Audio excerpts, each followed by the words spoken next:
the Bible. Is it hard to understand? When it comes to reading the Bible, the first thing that comes to mind is the fact that this is the Word of God. The seals have been broken, and the truth is here. And when we go throughout the scriptures, when we go throughout extra biblical records, we find that the language that God employed, that He used to create the heavens and the earth, was the Hebrew language. Christ said, I came for the lost sheep of the house of Israel. But yet no one, no religious leader, no religious church out there anywhere can now identify the 12 tribes of Israel. Can we? God is quite simple, but it seems as if man makes understanding Him hard. What are those mysteries? The truth of your book and the truth will make you free. The Hebrew and Bible Academy, you're invited.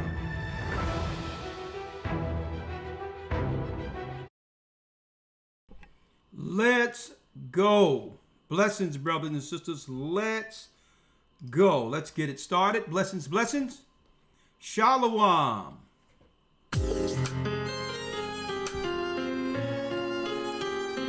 Blessings.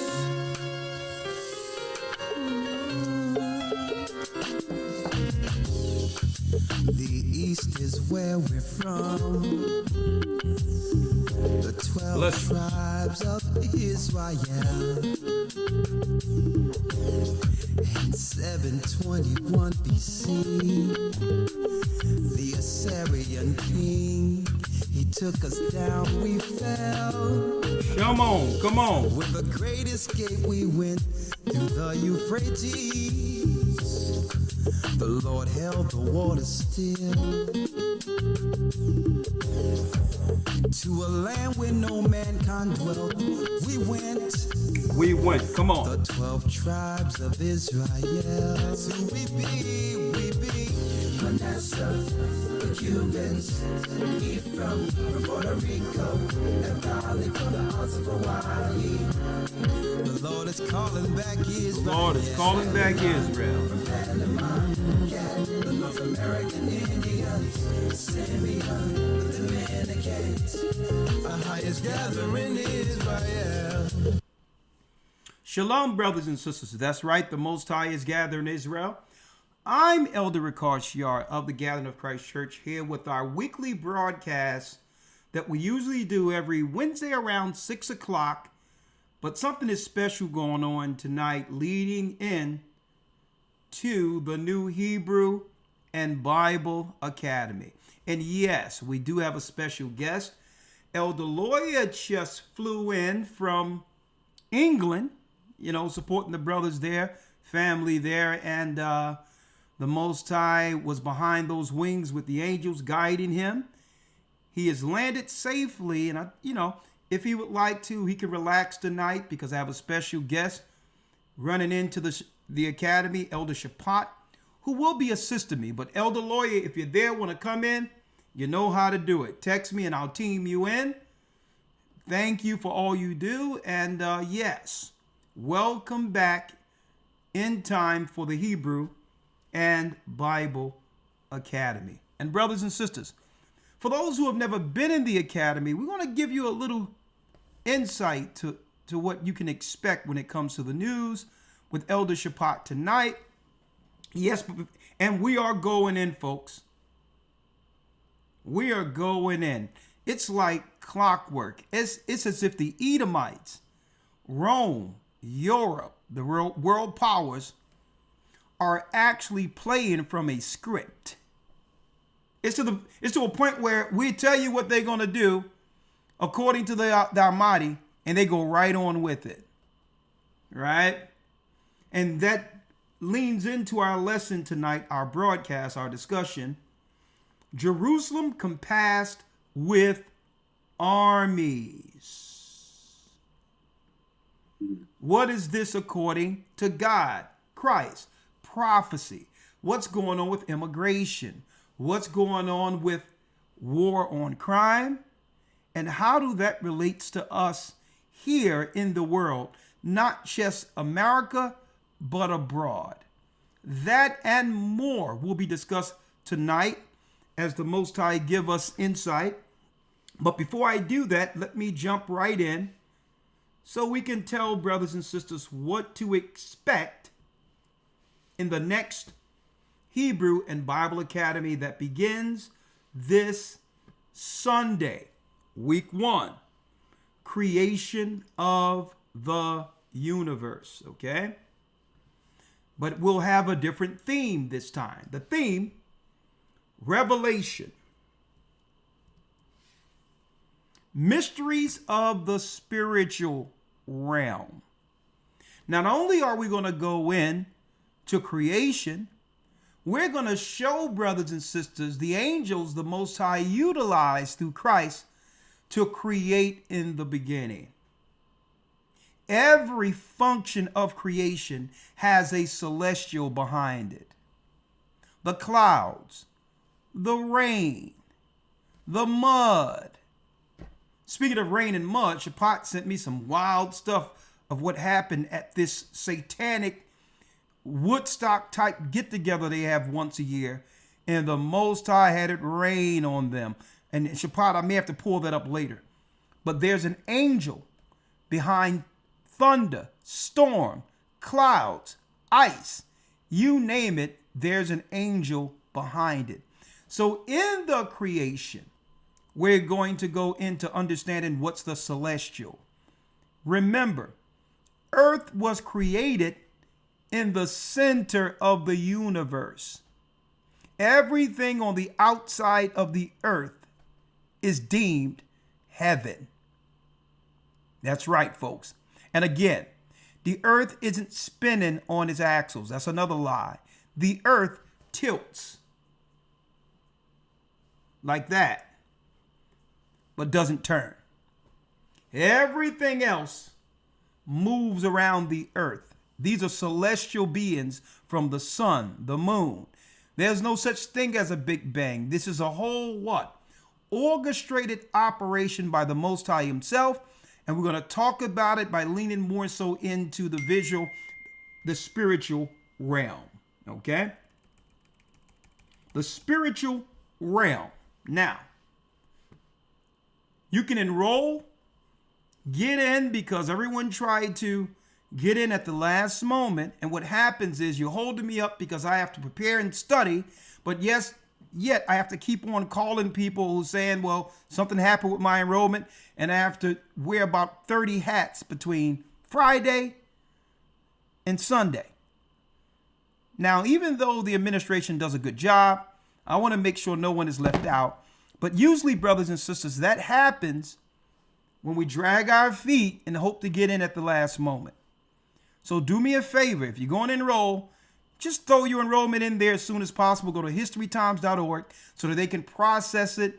You get the information, your welcome pack and everything in preparation for the academy, so you don't have to worry about missing what we are about to go into this Sunday, especially not just with the class, but the news. Elder Lawya will also be dropping Hebrew. We're learning conversational Hebrew, the ancient Phoenician. The young man does a great job with it, right? Even though I began giving him the level basis, the ABCs, 1, 2, 3s, years ago, Elder Lawya took it and ran with it and is doing a great job. So again, Hebrew, the ancient Phoenician is taught in the academy. And guess what? Anyone that was in this academy will tell you, you can easily learn it. Okay? The origin of the spiritual realm, tracing the serpent seed, how Lucifer became the chief Satan, Christ and the keys to the spiritual warfare. We're going to show you how Christ was able to do what? Operate beyond the laws of physics using another law that's not taught. A law that one could only obtain through faith and purity. We're going to be talking about that. The craft, the priesthood of Satan, versus the priests of God. If any of you understood or have studied ancient priesthoods, you'll realize that Islam, modern day pagan Christianity, Buddhism, and all these Asian religions were and are the priesthoods of Babylon. The priesthood of Babylon, they're Satanist. They're Satanist. And we're going to reveal, showing the paralleling the ancient priesthoods and show you how they have morphed themselves into something new today, but still they're Satanists at the core in this academy. AI technology and the mark of the beast, new prophetic teachings, Hebrew language tools, certificate of completion, live interactions, Q&As, very needed, much needed, kingdom-focused curriculum, and so much more. Early enrollment bonus. Okay, there's a bonus for those who enroll early. If you enroll, we're going to let you know what that is. Enroll by, oh my goodness, we up against the roof, the wall, ain't it? Man, we must enroll by 9/5. That's 2 days, what? 2 days from now, 2025, 9/5/2025, and receive access to the last Academy's class. Okay? You'll receive it. If you enroll within 2 days, we will give you the last Academy class that we did in the last Academy. Off the chains. You'll have that as a bonus. Health and fitness guests will also have Elder Rawchaa come through. And again, we've done this over a decade and never went up on price. Well over a decade. It's only what? $50 a month. More information than you ever receive. Prophecies, news, class, interaction. It costs us a lot to be able to do this. So we thank you for your support. Enroll, enroll, enroll. Let's go.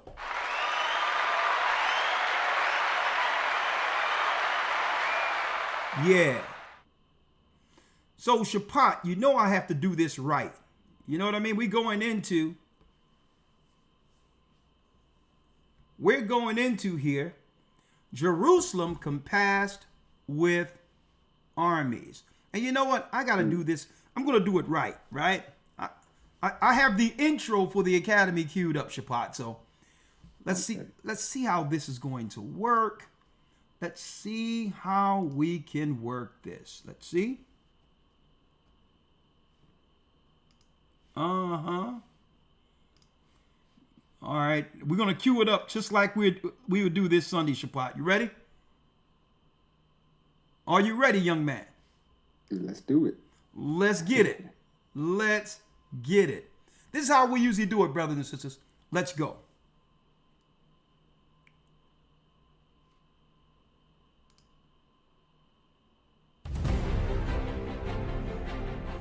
Running up into our first week of your Hebrew and Bible Academy News Live with Elder Shabbat.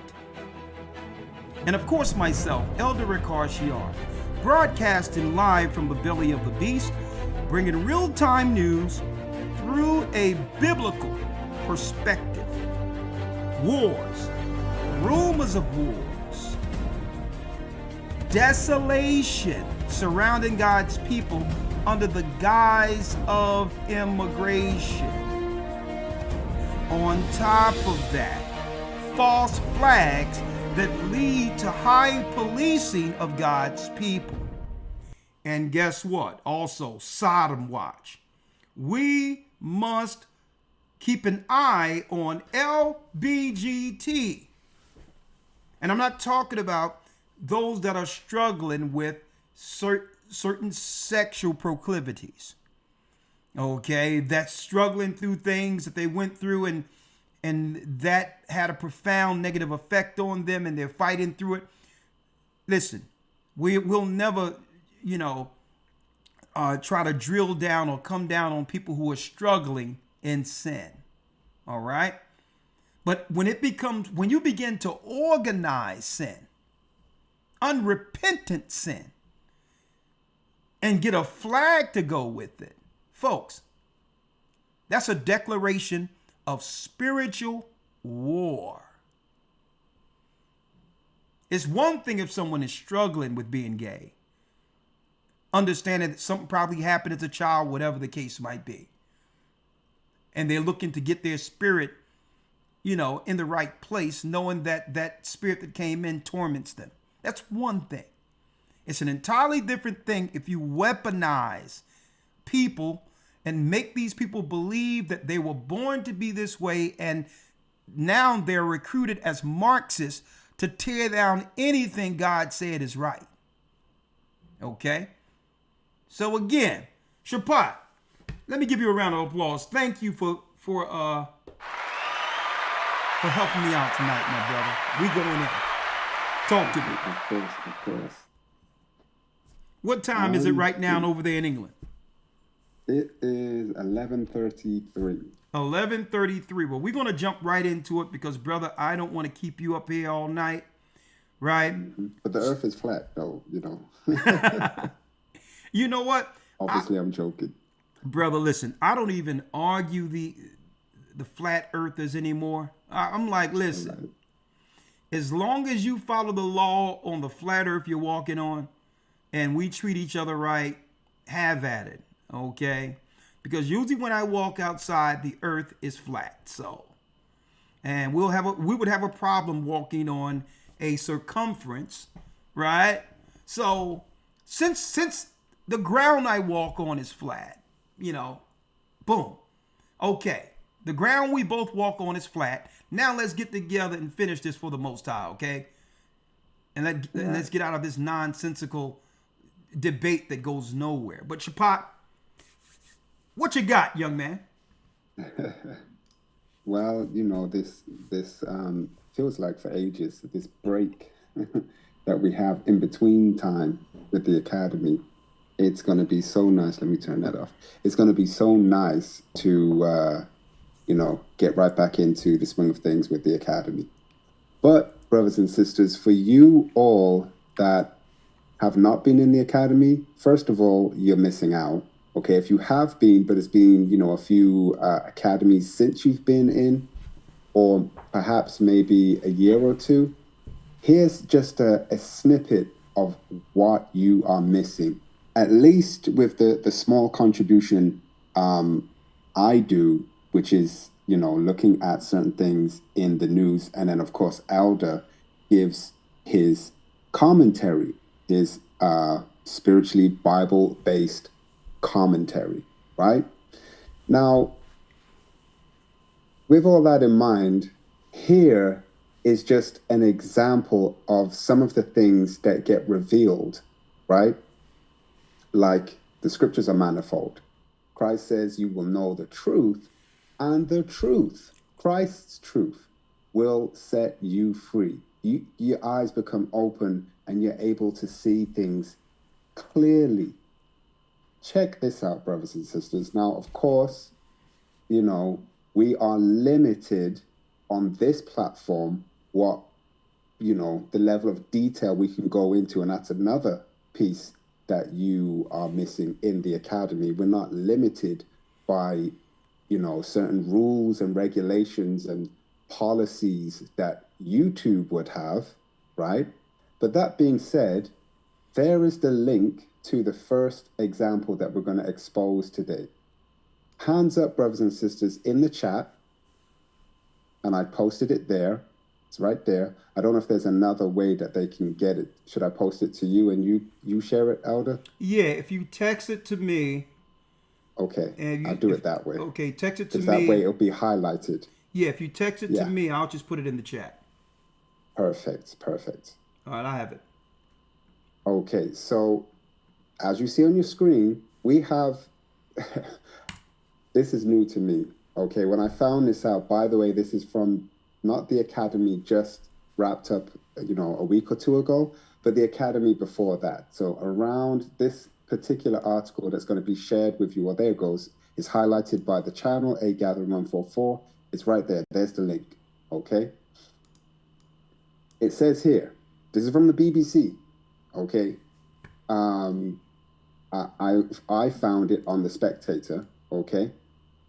They have a literal society. They changed the iconographic, icons and the imagery for their thing that they had. Something called the Fabian Society. For you brothers and sisters that are not in the UK, that guy right there with, you know, at the bottom of the screen with the faded shirt and the tie and all that, that's the current UK Prime Minister. Okay, Keir Starmer. Okay, he's, if you believe that, he's the leader of the United Kingdom. He's part of the Fabian Society. What is the Fabian Society?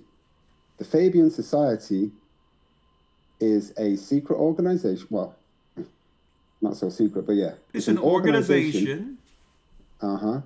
Founded in London, and it started the London School of Economics, one of the, not just the UK, but the world's preeminent universities that you can go to learn economics, or how the economy runs, right? The London School of Economics started that, and they do other think tanks, right? Yeah. But their literal logo and motto was a wolf in sheep's clothing. That was their original coat of arms. You can't make this stuff up. Now, why is all this relevant? And by the way, this particular story, we're going to get into that in a minute. It's from the BBC, right? I found it on The Spectator. There's a screen grab of it there. We have this special section within the academy, like Elder was touching on in the intro to this, called Sodom Watch. Okay? Now, you may be thinking, you know, we're Bible-based. Why on earth would we need to have any, you know, watchfulness on what the alphabet people are doing? Well, here's an example. The BBC is right, apparently, is correct. They're doing the right thing. The BBC is right to restore this pedophile's sculpture. Now, there's the British Broadcasting Company, the BBC, in the UK, their headquarters, they have a sculptor, okay, by this guy, something Gill, what's his name? Eric Gill, was a known, you know, molester of children, what they call pedophile, was known. He put this imagery together, and, you know, in your own time, if you Google that image at the headquarters for the BBC, it's with a grown man standing behind a naked boy. Someone climbed up on this statue and tried to deface it to bring it down. Probably it was someone who suffered at the hands of this activity as a child. And it came out with him wanting to remove this imagery. But the BBC is saying, oh no, we're keeping this here.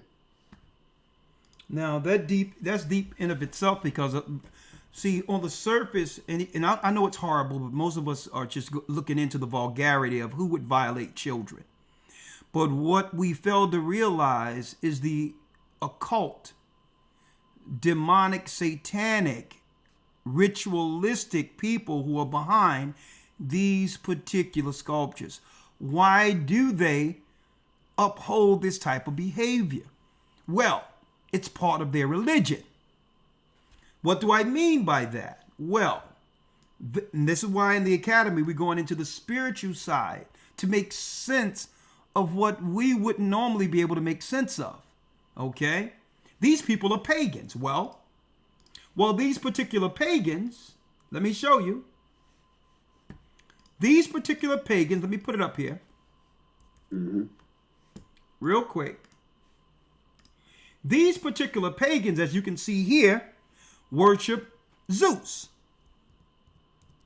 And if you know the history of Zeus, hey Zeus, When the pagans infiltrated Christianity and gave you Jesus, even though that's not Yeshua's name, they were secretly worshiping this guy right here, Zeus, who had an affinity for little boys. See here?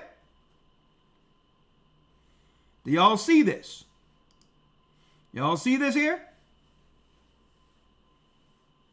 A grown man naked with a little boy with wings that he violated. The Romans, the Greeks, let me tell you, they were always known for this, folks. This is their thing. This is their get down. They're talking about Epstein. It's part of the religion. They're just trying to make it out some individuals with all this other stuff, this blackmail and all this crap. They'd rather you think it's blackmail than to tell you it's a part of their satanic religion. Being performed, that's right, that's being acted out in plain sight. In plain sight. This is their religion, folks. Y'all seen what happened in Brooklyn when they went under the tunnel and they seen all these beds and stuff that was taken out of that tunnel by those people down there in Brooklyn? They're covering these things up. These are Satanists, right? But I'm not going to stay too long on that, but that's an example, Shapat, of what we're talking about here, right? Yep. And they'll just, and instead of them taking this nasty stuff down, which is really Zeus and a boy, being worshipped in plain sight by another guy who was a deviant. Okay? A deviant. Instead of them taking this crap down because they put what? They put a protection glass around it. Right? But go ahead, Shapat. What's next? Right. And, just on the Fabian Society part of that story, right? Because the BBC is saying it's correct to keep it. And the current Prime Minister of the UK is Keir Starmer, which is a member of the Wolf in Sheep's Clothing organization, otherwise known as the Fabian Society. The Fabian Society, also a little bit of history, essentially started the Labour Party, okay? I believe that's essentially the equivalent, the UK equivalent of the Democratic Party in the UK. Let me repeat that. The Fabian Society, Wolf in Sheep's Clothing, started the Labour Party, and some of its functions, okay, the first Fabian Society pamphlets, the little booklets that they used to give out in the 1900s, were advocating tenets of social justice coincided with the zeitgeist of so-called liberal reforms during the early 1900s. This included eugenics. So in plain English, the Fabian Society, Wolf in Sheep's Clothing, was part of the eugenics movement. To wrap up this first story, they favored a national education system because, quote, it is the classrooms that the future battles of the empire for commercial prosperity are already being lost.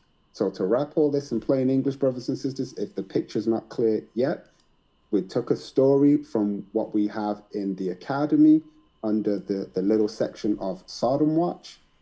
In plain English, because of things like the Fabian Society, Wolf in Sheep's Clothing, they are putting this lifestyle choice in the education system. They are targeting the children to change their minds because that's where the battle is won and lost. Exactly. And this is why they move the children from their parents right from under our nose without us even thinking about it. Socially engineered the society into separating parents from children. At one time, we knew what these freaks were doing. Why do you think when our parents were growing up, our great-grandparents, after slavery and all that, would say don't go to the other side of the tracks? The KKK folks, with them hangings and stuff, these were ritualistic hangings. They had nothing, the people think it was because of racism.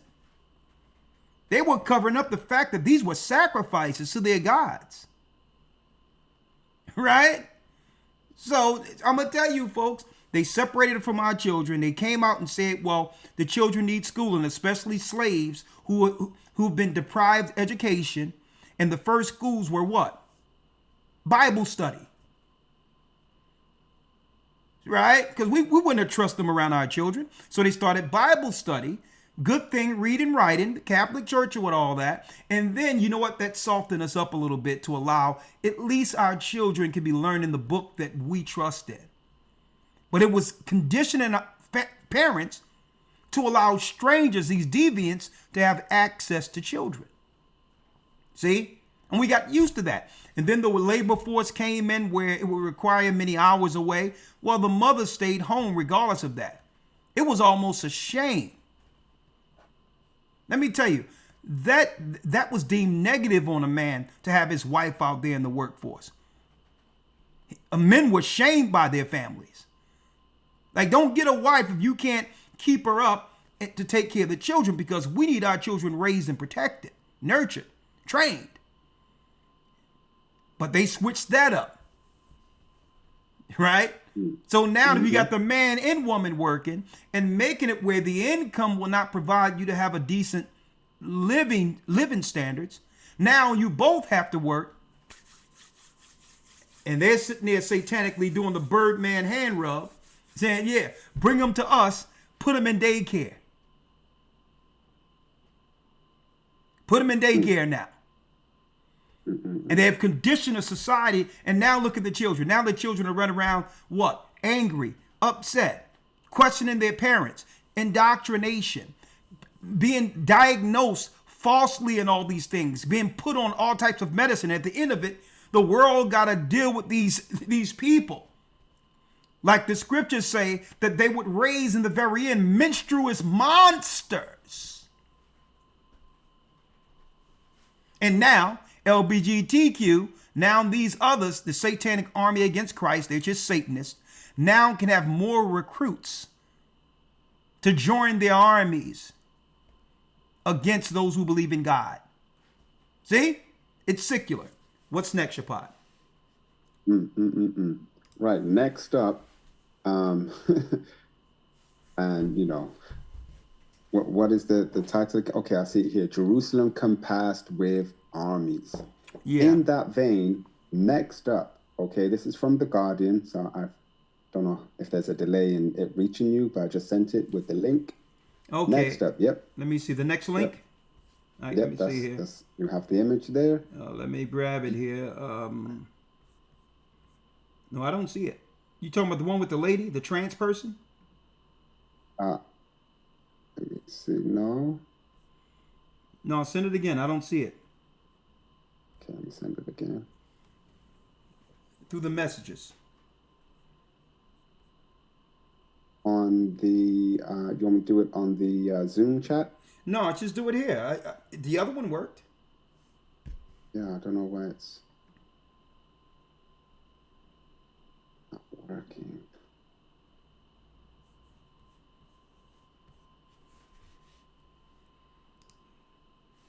Okay, I see it. Where it says The Guardian? There we go. Yes. All right, I'll tell you what I'll do here. Because it's not coming up here anymore, but it came on the screen here. So what I'll do, Okay. Hold on.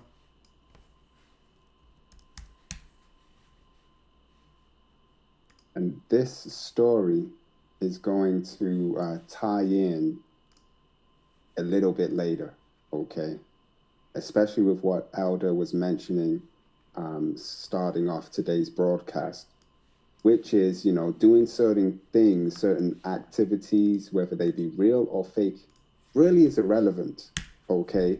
But the laws and their aim with those laws and policies usually winds up being us, okay? Case in point, 9/11, okay? All these countries in the Middle East, the Patriot Act, all these laws, and somehow, like Elder mentioned, T on the corner is now the target. Yeah, But- God, he just trying to get through life. All of a sudden, our people become the target. But go on. Right, with all that being said, here's another layer to this, because it's not just how it was in 70 AD with garrisons and stopping food coming in and out. And those things will be a feature, but technology has advanced. So with that in mind, let's see the other pieces of Jerusalem being compassed with armies. Here it is, and I've superimposed the wolf in sheep's clothing, because the guy, at least the face of the government, Sir Keir Starmer, a member of the Fabian Society, his government said this, as reported by The Guardian. Mainstream news title: UK creating a murder prediction tool to identify people most likely to kill. And it's using algorithms, okay? Allegedly being used to study data of thousands of people. No, that's a mistype there, isn't it? Whoever wrote this article, that's quite disingenuous, because it's not thousands of people. The population of the UK is millions of people. So surely you're targeting the whole population, aren't you? But anyway, exclusive: algorithms allegedly being used to study data of thousands of people in a project critics say is chilling and dystopian. Okay? Think Minority Report, but it's real. It is real.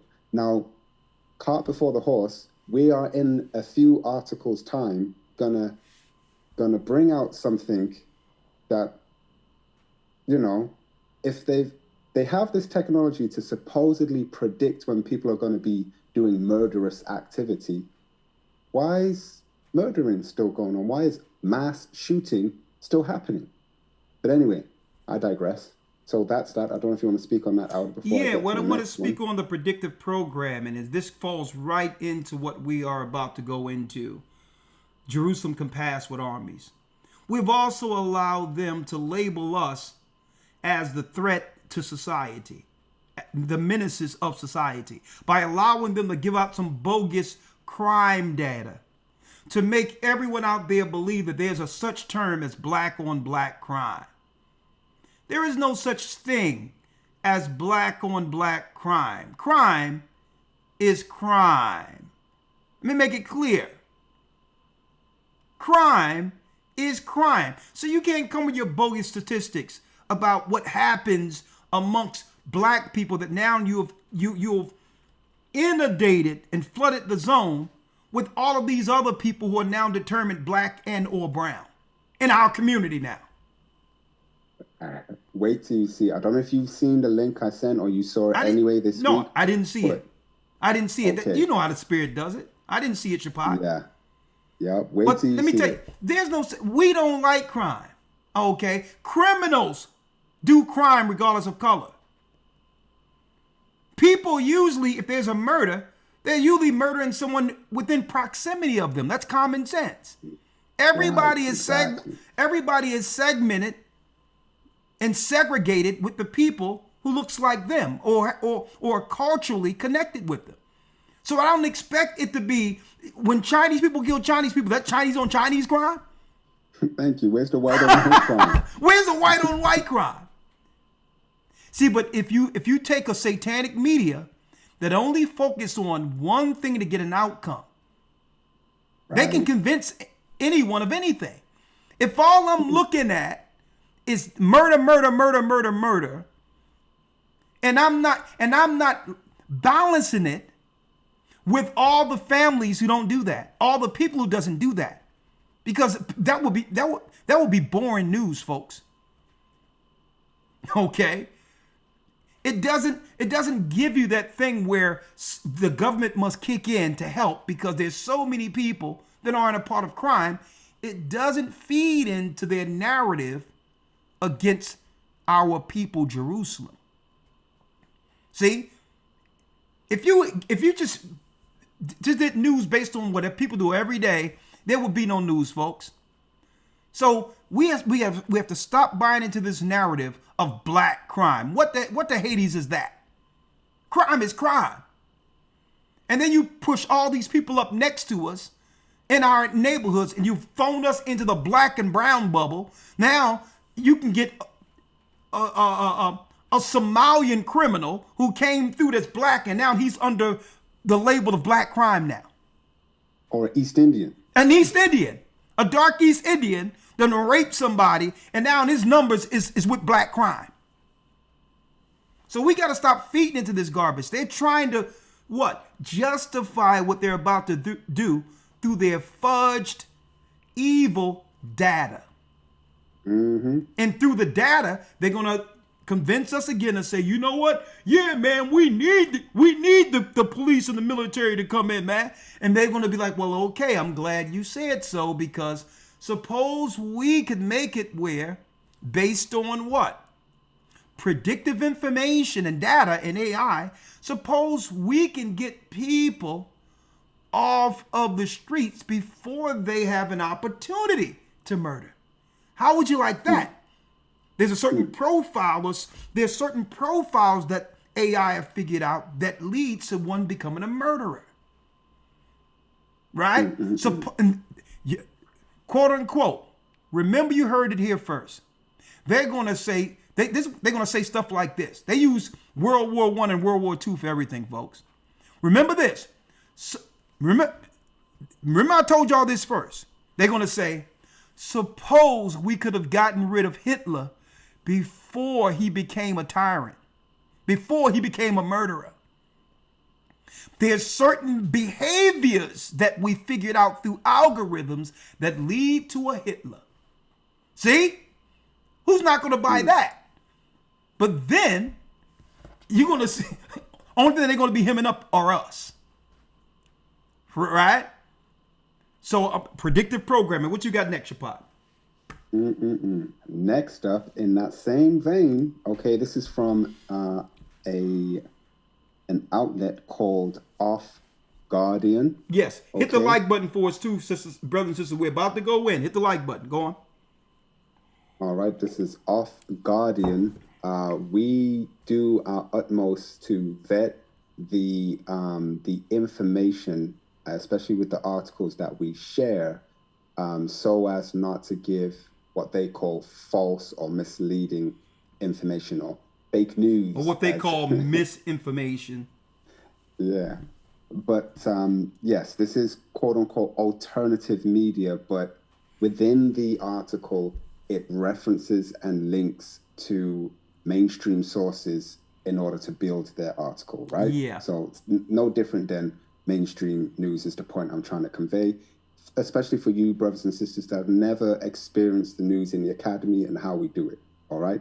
So anyway, in the vein of what you was just mentioning, Elder, and the fact that this Jerusalem compassed with armies, it's gonna be 2025 version of of 70 AD. Okay, yeah. It's not just military. There's technology, which, by the way, reminder, we get inundated with so much information that things literally slip our mind.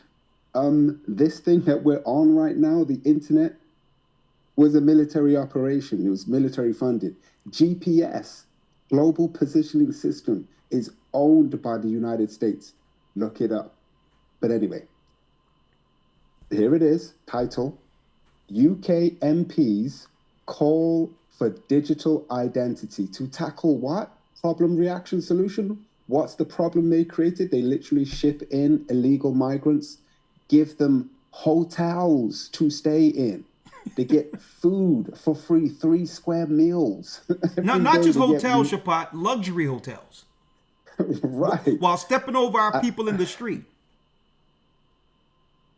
To the tune, like the per head room count, just the room, not like anything else, not the food. It's like, I think the average is about 1,500 pounds per month, per person. Times that by however many thousand. It's billions it's costing the UK taxpayer every year. But anyway, back to the title.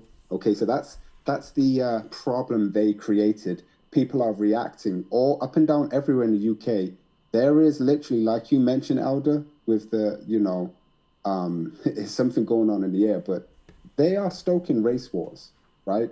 No bones about it. If you drive up and down everywhere, and they are marking territory, and I can understand. Like if I was outside of this truth, right, and all I was British, and I had no idea or concept that Christ has a kingdom, and you work towards that kingdom. The kingdom was within you. Our kingdom is not of this world. If I didn't have any of that, and all I knew was just Britishness, I would I feel to an extent where people are coming from in the UK with this, yo, we're putting up our flags as a marker to say all the illegal immigrants need to leave, right? But usually we end up being the target of that too. Anyway, back to this story. That's the problem they created. Here's the reaction: problem, reaction, solution. The UK MPs are calling for digital identity. That's going to be the solution to fix illegal immigrants coming over on boats from France, which is a free country. They're not in harm's way in France, but they come to the UK because the UK just says, oh, here you go. Here's free housing. Here's free food. Here's free money. Come, please, one, bring all. Why are they doing that? Is the population dying?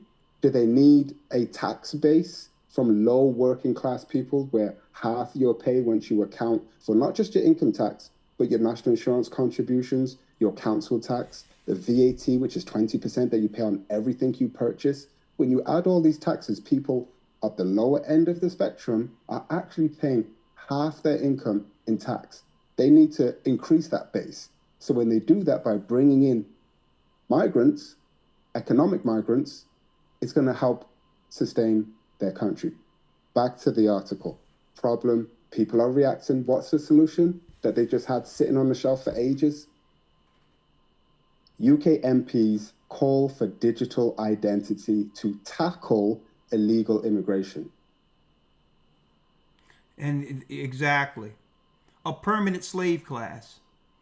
And what's deep about this, Shapat, what happened in the news today, they showed so-called Trump heading up an operation to shoot some so-called drug dealers who were coming over the waters through Venezuela into the United States with drugs, blowing it out of the water with a drone. Wow. Someone said that to me before I reached out to you. So now they're setting up perimeters and getting us adjusted to what? They getting our people to adjusted to, to get behind war on American soil against citizens. Because think about this, folks. You only hear about drone strikes over during what? Desert Storm. Them going against Al Qaeda. So now someone can be on a boat and now the news can narrate it any way they want and say, well, these were drug dealers with no proof and just killing people on waters near America to get us adjusted to what they're going to do within the United States borders, folks. Because suppose, the drug dealers sneak over the border with the drugs. Then do the drone just slow up and just fly back? Or does it strike now on American soil? That's what we are to look at next. Because then if it's allowed to do this based on what's coming on the outside, then they can now use it and say, well, there's another feature in these drones that are useful that we'll utilize to monitor crime. To monitor, when they say crime, it's talking about the children of Israel, Jerusalem. And we're about to tie that in one moment. Go ahead, Shapat. What you got next? Next up, the gift that keeps on giving. Okay, so you have a few sources, depending on where you are with this geo-fencing they have with access to websites. Yeah. Let me do this here. Send it here. You got two links I just sent to you, Elder. You got Wales Online, and you also have The Guardian. Sometimes The Guardian, once you see one news for the day, they want you to pay and subscribe to click on any other news later that day. So if it's not working for you, you can use the Wales Online link. Here it is. Here it is, okay? You got one of these bad boys, okay? You got a passport, right?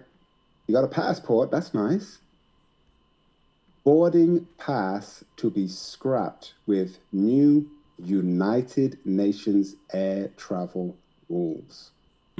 So, long story short, similar to, it's just ever more increasing steps, like the previous article where, oh, there's too many migrants, illegal migrants. Hey, the solution should be to stop them from being able to get paid under the table. We're going to have a digital identity thing to prove that you're here lawfully and legally. Don't worry about the fact that there's already in place, by the way, a right to work. And when you apply for jobs, the employer is legally bound currently right now to make sure any staff they hire has the right to work in the UK. So the need for this digital identity thing is just laughable. But anyway, all these news stories brings us to the point you was talking about, Elder, earlier, which is the so-called black on black crime. And you have others who are doing the crime, but they get labeled black, and it's we get the pushback. And which one is that? That's the link with the another trans person. Unfortunately, there is an LGBTQ LMNOP part to this story. Let me send the link once again. See that? I'll send the link once again. In case. We should have never fell for this. There was never a black and brown alliance. And speaking of that, now this one. Speaking of that, Shapiro, before you do that, now don't forget Barack Obama, who is a foreigner who was raised under Marxist, not allegedly, okay, from another country, raised in Indonesia. Muslim, being in Islam was the religion of Indonesia and all these other Eastern religions.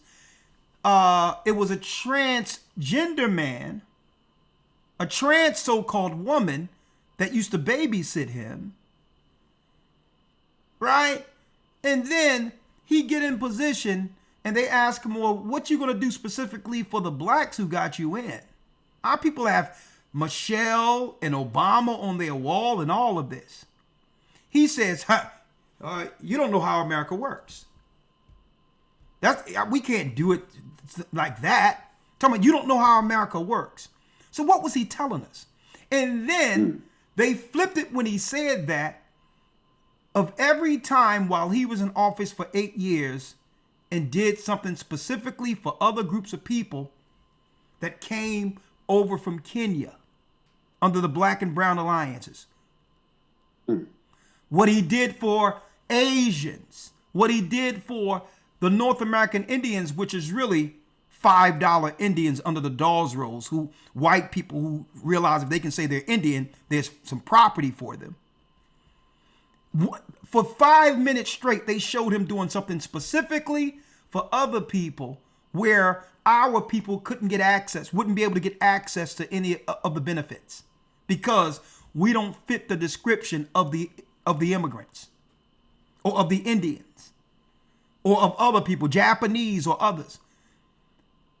And then every time they showed another group he was giving something specifically for, they would have him say, you don't know how America works. He was telling the truth. He's like, how do you think America was built? Slaves were meant to serve the nation. And when we come over, they serve us. Know your place, slaves. Y'all didn't vote me in for your cause. You vote me in to keep America going. Okay? So when I come over from Kenya, right, and with sketchy credentials and all of this, because really, if you're from these other countries, can you be president of the United States? And then they try to do the same thing with Kamala, for being from someplace else. Like, you don't know, man, it tripped me out how when someone says, they ask him a good question. Why can't you do something specifically for the black Americans who voted you in? You don't know how America works. Right? America is an amalgamation of many nations, and everyone contribute. I'm like, he said a bunch of nothing. But soon as then they started showing all of the executive orders and all the things he was signing specifically to give money to every other part of the black and brown coalition, to put them up on us now and give them the money that our civil rights allowed them access to, only so that what? When the people come over, we're deprived as a tribe of Judah, which will lead to what? Impoverished, unbuilt neighborhoods that leads to more crime. And then he was the one who pinned in the satanic army that would come against us under the letters. Go ahead, Shapat. Man, oh man, this particular story, because it's a story, is wild. What's okay, that? I don't know if the link up with the another trans person arrested for killing, that one. Yeah, right there. Minneapolis mass shooting, huh? Yeah. Now it's okay. So let's go through a few things here. Yeah. Title: Another trans person arrested for killing, one day after the quote-unquote Minneapolis mass shooting, right? Where to begin? Okay, let's start with the name, okay? Names are important, right? This individual that you see on your screen, his name, he believes he's a woman. His name is, and I'm going to be butchering this, okay? My East Indian understanding of names. And so I take it he was born a boy. Correct. Okay, yes. So this is somebody made up. Well, go ahead. Yes, Snehal Ansh Shrivastava. Okay. And now the last name is important. Shrivastava is a 26-year-old male who goes by the name now. Check out this name. Sasha Shakur. Who else has the name, the surname or last name, Shakur? Look at that. Is it Tupac Shakur? So now, go on. First of all, Shapat, I would like to question this story altogether because you know how the Hegelian dialectic works. But when I'm looking at this, why give it that name, knowing that most people, right, really aren't paying attention? And at a flash, they would just hear the name and believe, oh, man, our people have to stop, man. We always doing crime. When we see the name in passing without understanding this person's background, just a name itself adds into what? The black crime. There's more. There's more. Listen, it's a black, brothers and sisters, it's a black crime facade. There's more. A picture says 1,000 words. Now, whatever budget they have with these stories, because they seem so like I don't know, someone had two seconds putting together a small little bit on a Family Guy sketch or something. But if you scroll down on that article, Elder, you're going to get to an image of the side of a house, apparently where he lived, okay, and spray painted is BLM and Free Palestine. Black Lives Matter. Oh, man, this falls right into where I'm going, Shapat. Yep. And now, real quick, Elder, check that. When I said the name is important, this guy's name, okay, according to the story, he's changed his name to Sasha Shakur. And if you scroll back up, you're going to see some green banner with Sasha Shakur there. Look at this. This guy literally goes by, it says, I'm Sasha Shakur. I'm a black Indian two-spirit trans being. raising funds for myself and my community. Now, if you don't know anything about the various different tribes that there are within the so-called quote-unquote Native Americans, okay, they do have one or two of them have something called two-spirit, and it has nothing to do with trans people, but they have this thing called two-spirit. So this East Indian, and I'm going to prove it, this East Indian is literally cosplaying, at least the way they've presented this story, this character is cosplaying literally as black. His name is Shakur, invoking Tupac Shakur. He's spray painting BLM, Black Lives Matter. And he's literally said, I'm a black Indian two-spirit trans being. No, brother, you're an East Indian. And I want to go into the name, but at any time, jump in, Elder. Go ahead. I want to go into his name, okay? Now, his name, again, he was born Snehal Anch Shrivastava. What is that name? Shrivastava, because I wanted to be sure whether or not, his lineage. Here's a Wikipedia page, Shrivastava, and I'll send it to you so the brothers and sisters can see it, okay? Wikipedia page on the name, the surname, Shrivastava.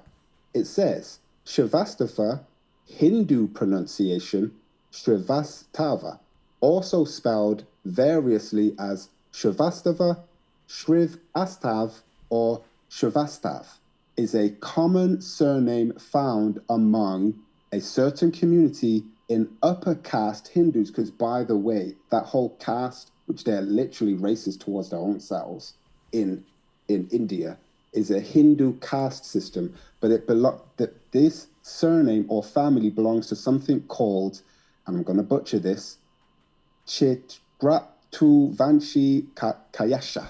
Sound like I'm speaking in tongues. But anyway, that particular group, when you click on that group on the Wikipedia page, right, when you click on that, it brings up this. Now, again, this guy was spray painting as per the story, okay? This character was spray painting.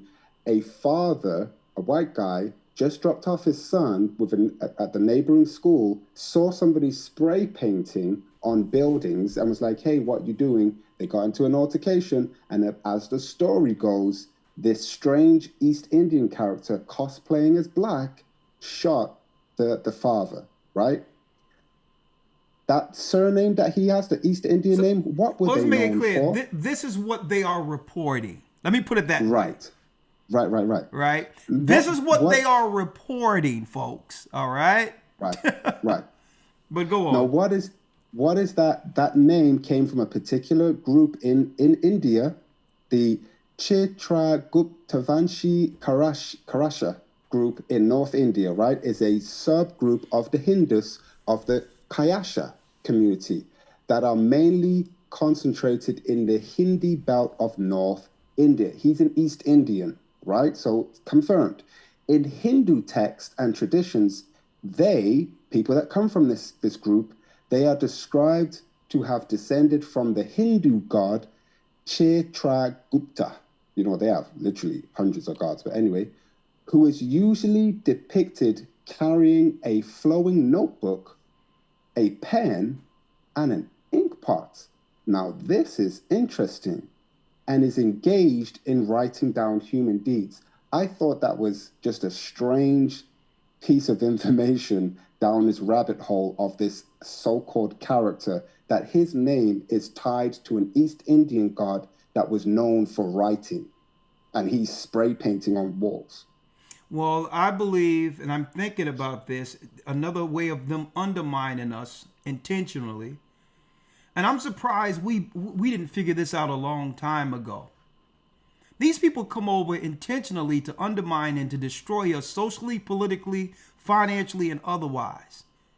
To work against our interests. That's what they're here for. And they'll side with the government to get a position as long as, let me tell you, as long as they can help Esau against us. And these families, when you look at these family names, they could be from the occultists and high elites of India that's linked with Esau, because all these top families, out of all the nations, there's top families that are connected in these satanic occults that lead all the way back to Babylon. Elder, interesting you should say that, because that same family group, right? It says under the colonial rule, because side note, the British, when they had an empire, they literally divided that area, Eurasia, and they called one people Indians and the other people Pakistanis. But anyway, under the colonial rule, many Kayashta families became early beneficiaries of the British power and successes in the subcontinent, meaning that family, they were there with the British and ruling because they were linked in with the British. And look at that. So they'll get these visas and all that to come up under us with this black and brown garbage, use these names and work. I don't know. Crisis actors, I don't know.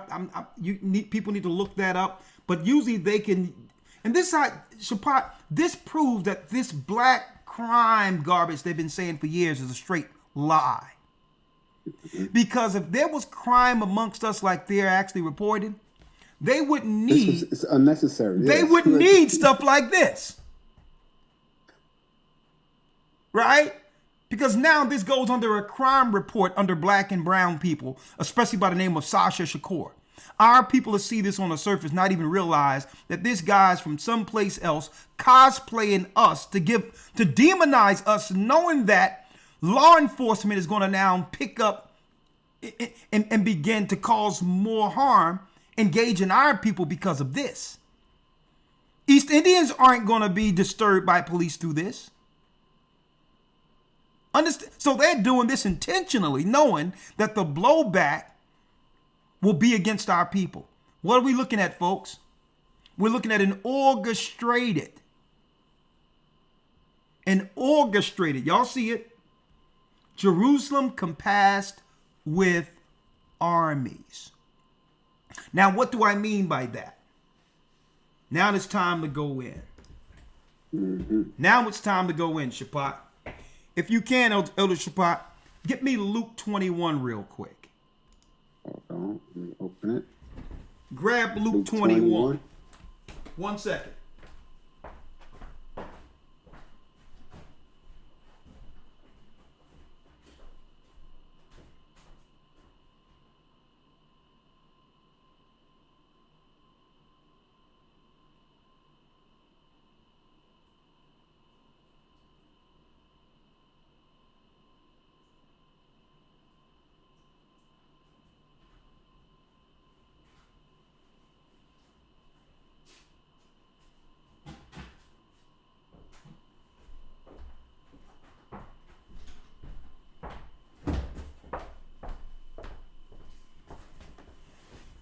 Luke 21. You got it? Mm-hmm. Now, what are we looking for prophetically based on what's going on now? And brothers and sisters, I need you all to pay close attention. If you have never listened to anything so far, I need you to check out what we are about to break down concerning how they're going to use the armies against our people. They must first demonize with a cause to bring in the armies. And then we need to talk about what's next. Christ told us how they operate, right? So what we do, we start with the prophecy first. This is how you do it even on your own. And then you see the games they play that will fulfill their particular role in the prophecy. Right? They have to have what? Justification to come against us. Right? Elder Lawya, I'm doing that. I'm sorry, Shapat. That's by habit. All right. Real quick, Shapat, if you can read what Christ foretold. Luke 20 and 21 and 20. Let's read that. All right. This is the Gospel of Luke, chapter 21 and verse 20.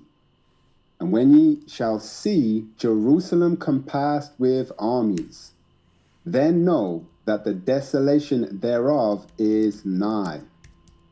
Then let them which are in Judea flee to the mountains. Let them that are in Judea do what? Flee into the mountains. Flee into the mountains. Come on. And let them which are in the midst of it depart out. And let not them that are in the countries enter thereinto. For these be the days of vengeance. These be the days of vengeance. Come on. These be the days of vengeance, that all things which are written may be fulfilled. That all things which are written must be fulfilled. Now, brothers and sisters, why is this so important? Christ foretold this before what? The Romans, the Edomites, came against our people in 70 A.D. Right? Think about this. So we knew exactly what to do based on what Christ said would happen. Even back then. Our people now are allowed to still go on in the earth because of those who listened to Christ back then. Fleeing and going into other areas, having families that will lead to us coming here at the very end of it. Right? For these be the days of vengeance, read. That all things which are written may be fulfilled. Come on. Verse 23. But woe unto them that are with child, and to them that give suck in those days. For there shall be great distress in the land, and wrath upon this people. Read. And they shall fall by the edge of the sword. That was speaking of our people. Read. And shall be led away captive into all nations. Slaves, where all the Gentile nations, the pagans now, can come up on our people, serving under a curse by our God for disobedience.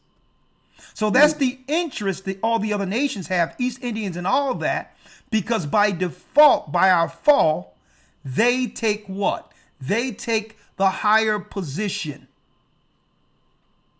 Automatically. Our fall allows them to take the higher positions throughout the earth and throughout all societies. This is why they work together against us. Right? And they shall fall by the edge of the sword, read. And shall be led away captive into all nations. Into all nations. So when you see slavery, this is Christ prophesying the slavery. So even though we were scattered for disobedience, the Most High kept his spirit with us so that one day he could gather us together again as his people. As we come closer to the prophecies, the Gentiles are very anxious and are nervous knowing their time is ticking down. So now they're rallying under immigration to reinforce this particular fall and to get rid of us all together under the guise of survival of the fittest. Eugenics is their program to get rid of us before it's done. Okay? And all of the Gentile nations are complicit. See? And I'm talking about the higher levels of their spiritual organizations understands this. That our people, especially black people in America in specific, are the biggest spiritual threat to them. Understanding the prophecy of what we will do, blacks in America, as a tool by God to awaken the world. See? They shall be led away captive into all nations. We're the Israelites, the children of Israel. Read. And Jerusalem shall be trodden down of the Gentiles. Of the what? Of the Gentiles. So that means they'll move us out of the way and you'll see Gentiles in our land. Because once we lost Jerusalem, 70 AD, and we're going to talk about how that came to be, Christ has given us what? Another prophetic era. The prophetic era after we lost Jerusalem, brothers and sisters, would be the times of the Gentiles. What are they in particular? It's the time period the Gentiles would have to rule before the reckoning, before the second coming. See? So what time are we living in? The times of the Gentiles. So it says, and Jerusalem shall be trodden down of the Gentiles. These are non-Israelites. Until the times of the Gentiles be fulfilled. So we're living in the time of the Gentiles. So through this prophecy, the Gentiles now bear rule over the earth. See, but they're over the carnality side of what's given them. Materialism, carnality, because they're carnal. We have the spiritual side on the earth. We're God's people, folks. So they must what? They must coerce us into materialism. They must move us into carnality in order to gain what? The higher ground against us. And if we don't listen to them, if we don't fall victim to them, they have no power. They cannot come against what they're not allowed to. See that? So it says, so we're going to focus on this real quick. We're going to focus on this part. And when they shall see Jerusalem compassed with armies, then know that the desolation is nigh. Right? But then it says what? 21. And they shall fall by the edge of the sword. Going back down until the time of the Gentiles be fulfilled, right? So we're focusing on really that Judea was compassed by what? Armies. Compassed by armies, right? Compassed, Luke 21:20. When you shall see Jerusalem compassed with armies. So let's see how that went down, right? First and foremost, when we look at Israel today, Elder Rawchaa, brothers and sisters, we see the same people who was behind destroying Jerusalem at the wall, the Wailing Wall in Israel. When Christ said that we would be scattered and go into captivity, right? I need y'all to think about this for a second. So these are the same people who came against us. And now, it's not just Muslims, brothers and sisters, at the Wailing Wall. It's also nations from other races of people. You have Muslims at the wall. You also have what? Pagan Christians at the wall of all ethnicities, who are all colluded together in this conspiracy. And I call it a conspiracy because why? They know the truth, but yet refuse to tell our people. And they're worshiping the same God who have given them the land, Samael, Satan. Okay? Now, why am I bringing up this wall in particular? Well, let's go over a little history real quick, if you will. Right? Now let me bring up some history for you all. Right?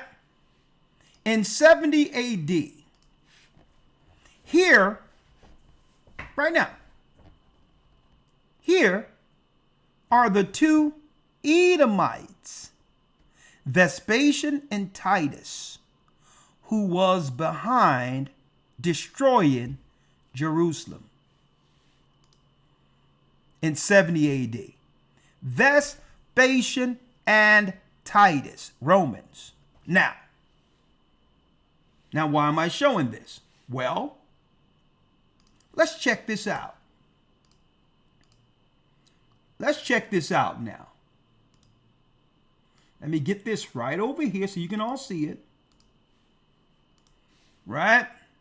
They say a picture says 1,000 words. Here are the people who destroyed our people in Jerusalem. Clearly, they are what you would call Europeans, Edomites. They're not Japheth. Whoever telling you that, they need to learn again. These are Edomites. I have the history on it. Okay? And now, almost 2,000 years later, they're at the wall right here. The same people who destroyed Jerusalem, who looks like this, was behind what? Christ's prophecy coming against Israel to put us in captivity. Now, I need y'all to check this out, if you will. Now, when you go into the Josephus, War of the Jews, let me get it. When you go into Josephus, War of the Jews, I have it here. I have it here. When you go into Josephus, War of the Jews, where are we at? Chapter 7. At a time when they came up against our people. Let me get here. It says right here, and now Titus pitched his camp within the city. Now, we all know who Titus is, right? If y'all don't know, let's go back. Vespasian and his son Titus. These were the Edomites who were given what? Charge to destroy black people, Judah, Benjamin, and Levi in the southern kingdom with the help of outsiders, Gentiles. And now Titus pitched his camp within the city at that place which was called the camp of the Assyrians, having seized upon all that lay as far as Cedron, but took care to be of the reach of the Jews' darts. So they wanted to make sure they didn't get in proximity of us shooting darts. Listen to this, of us, our arrows. He then presently began his attacks, upon which the Jews divided themselves into several bodies and courageously defended the wall, while John and his faction did it from the Tower of Antonia. The Tower of Antonia, from the northern cluster of the temple, and fought the Romans before the monuments of King Alexander. Now, why am I pointing out, brothers and sisters, the Tower of Antonia? Well, Josephus exposes them in history. Well, the Tower of Antonia was turned into a fort that they would use to come up against our people who were still left in Jerusalem. It was turned into a military base. And you would never guess, you will never guess, folks, listen to this, what wall they are worshiping at the Welling Wall. That's right, folks. The fort of Antonia. Thanking the God that gave them the power to destroy our people in 70 AD.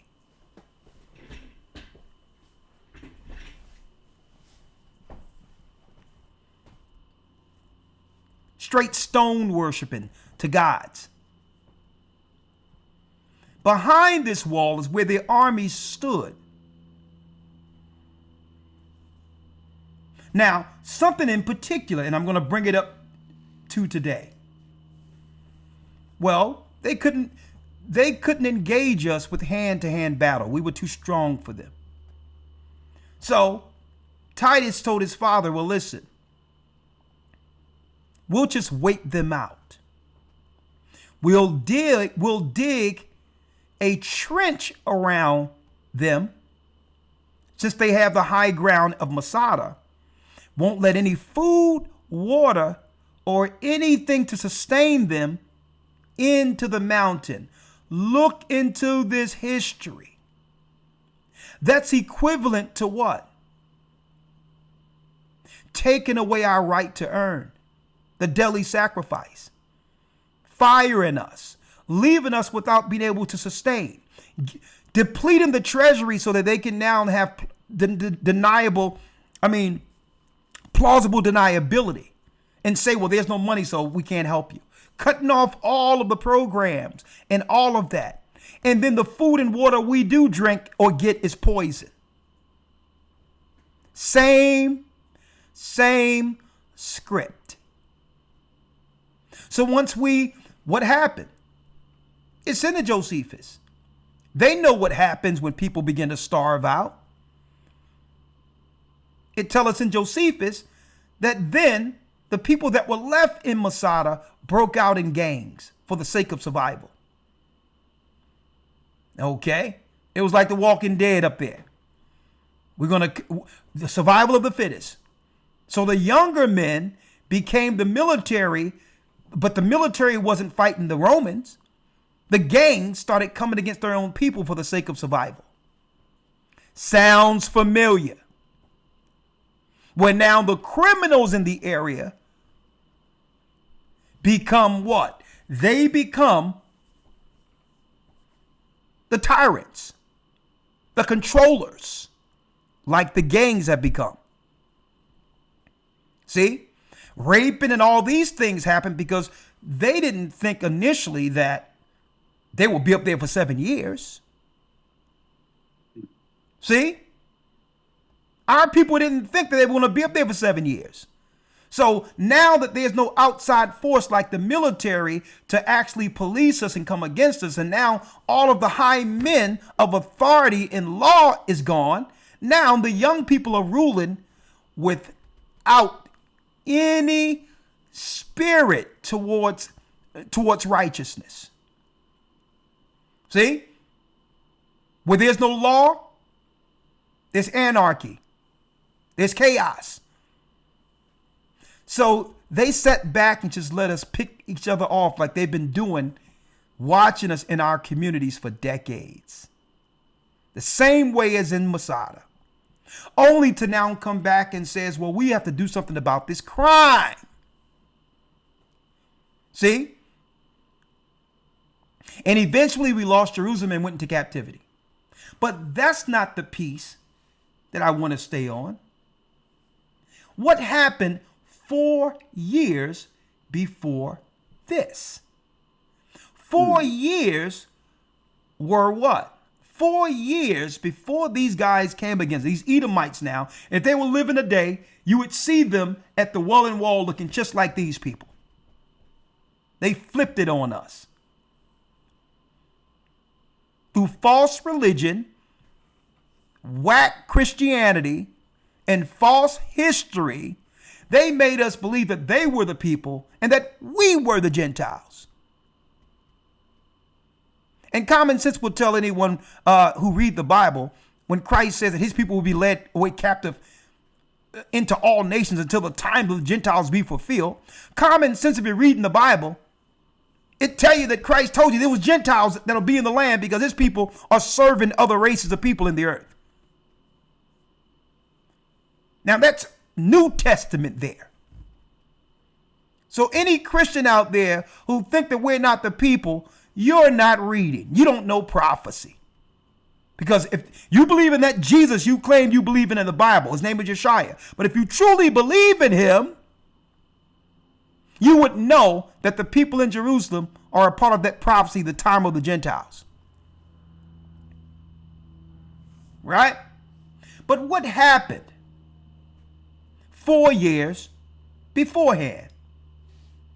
This is what happened. False flag. These are the things we must look for. The great fire of Rome. Who is behind this? Yeah. 64 AD. 6 years before Vespasian and Titus would be in position to destroy us. They started off with a false flag that would lead to what? That would lead to, the government policing our areas now. Before this, we policed ourselves. But through this false flag, that gave the government the position to say, well, Rome, that will be here to assist the citizens of Jerusalem from crime. Right? So we're just here to assist. And a lot of us welcomed the armies. See? Yeah, come in and help us out. I mean, getting cats out of trees. We got an extra hand and foot. Yeah, if something go down, we got police. But really, they didn't know what they were letting in would never leave. And that at any time, that same government who's just sending them in as police could change their orders to turn against the people. Right? Are you following me here? The great fire of Rome. The fire started in the merchant shops. The merchant shops. Who's the merchant shops? It's your Asians and all these other people that set up stores. So they were working in collusion together back then to blame our people for the crime. What did Nero do? He dressed up some black and brown people with fringes to look like us. Got some shops burned. And now, folks, if you look at the history of Rome, it wasn't just no white people in their merchant shops. They had Arabs there. They had all nations of people. They had people from Africa there. The same as we see today. These are the people that they give your grants and money to get jobs and education over you. The merchants. So these are the same families of the immigrants we see today who came in with this false flag conspiracy that led to our people going into captivity. See this? The fire started in the merchant shops around Rome's Chariot Stadium. After 6 days, fire was brought under control. But before the damage could be assessed, the fire reignited and burned for another 3 days. In aftermath of the fire, nearly 3/4 of Rome was destroyed. That was the false flag. Because even though they did it, the fire was real. And the people were angry, the citizens of Rome. So any law that Caesar would bring forth for retribution, the citizens of Rome would get behind. Now, either we go to war with them, or we can have what? An alliance where they would at least allow us, I'm speaking of our government officials that were connected to the Sanhedrin at this time. Either we go to war with you, or you allow us to police your areas. Which one of the two? We chose what? We chose the latter. But that negotiation, that treaty was only what? Pushing back the inevitable, which was Christ's prophecy. So now the government who caused these false flags are now blaming us, and now the military has a cause for being in our communities. And in their mind, they're there to help. Back then, they're only following orders, but we need to make sure these Christians, these black Christians, doesn't rise up under some group to come against us, right? And then it says, according to Tacitus, this is an Edomite here. He turned to Christian.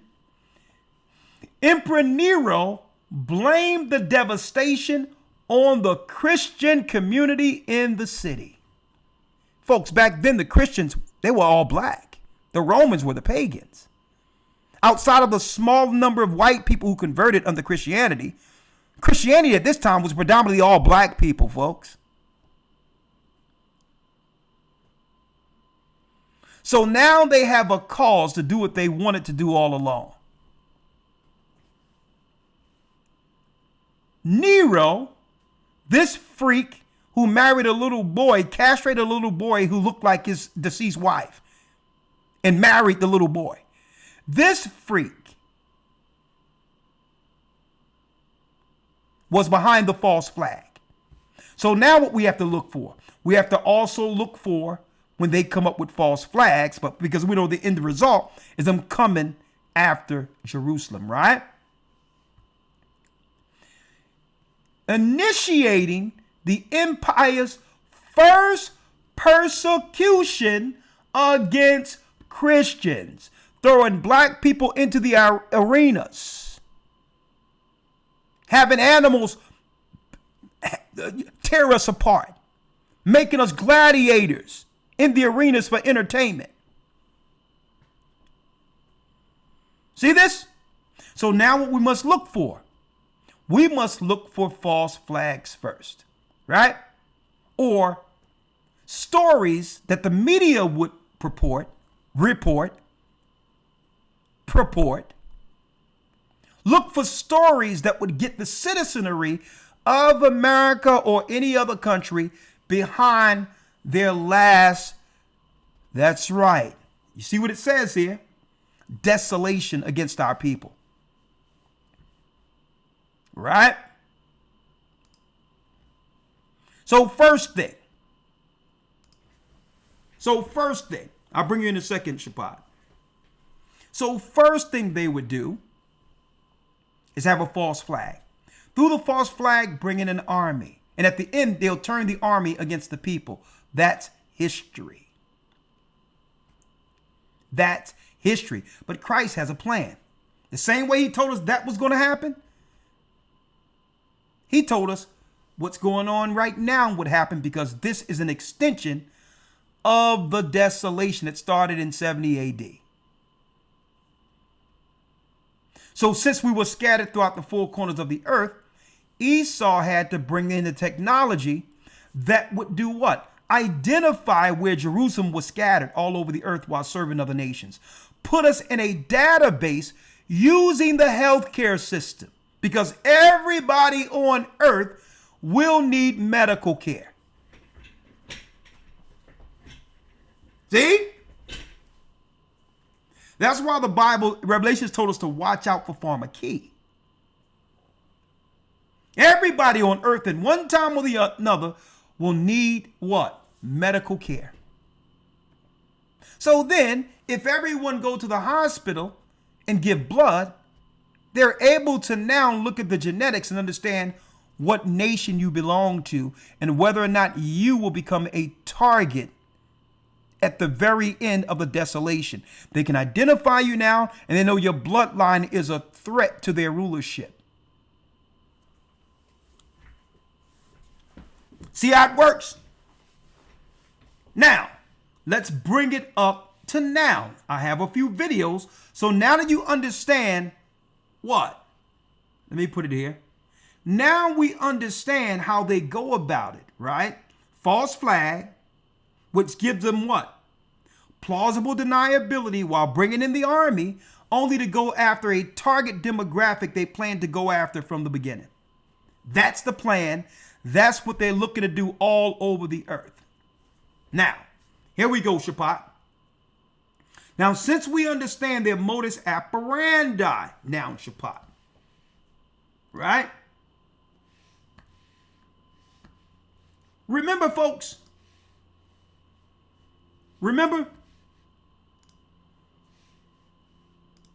all of a sudden we started hearing about black crime. What the Hades is black crime? Right? 12 days ago, this was reported. Fair use for educational purposes only. Fair use so you can see how the Romans work, the Edomites work. Huh? Here's their handiwork now. First, we got to put out there that there's issues. Even though the majority of these crimes and all this is coming from the people they illegally let over, undocumented, who if they commit a crime under black or brown, listen to this, folks, they'll automatically put it, what? In numbers of crime that they would affiliate with the black people who were there minding their business before they let the immigrants in. So if the person is undocumented, but a crime happens in your neighborhood and you report it, it goes under your people did the crime. And through the numbers, they're brought to what? The Oval Office. And then Trump is saying, look at these crime numbers. We have to do something about this. The Arabs and all these other people, they get paychecks and all this. And all the blame falls on us. Fair use. And then, listen to this. Well, in recent weeks, residents of Washington, D.C. have seen a growing number of National Guard troops on the streets of the nation's capital. It's all part of the president's federal takeover of the D.C. Police Department. And this evening, those troops and other law enforcement officials were joined on patrol by none other than the commander-in-chief. Ed O'Keefe has the details. Liz, tonight the president thanked dozens of federal law enforcement officials working out of U.S. Park Police headquarters in the Anacostia neighborhood of Washington. That's closer to where a lot of the violent crime in this city can occur, not where we've seen National Guard troops deployed in recent days. The president's visit comes as polls show an overwhelming majority of Washingtonians oppose the president's federal takeover of the city's police force. The vice president, for example, was even booed during a visit with Guard troops on Wednesday. Restaurant owners in the city have said that foot traffic is down considerably just in the last week since the federal takeover began, despite the president saying again tonight that people are going out because they're feeling safer. Now, since that takeover began last week, federal agents working with D.C. police have arrested at least 630 people and seized at least 86 illegal firearms. And D.C. police confirmed to CBS. So that would make you think they're accomplishing something, brothers and sisters, by saying they arrested. How many people are normally arrested in the area? Probably the same number. See, they're putting this out as if they're actually tackling something there. But arrest doesn't mean convictions, folks. If somebody get drunk at night and is calling disorderly conduct and have to sleep it off in a sweatbox overnight, they count that as an arrest.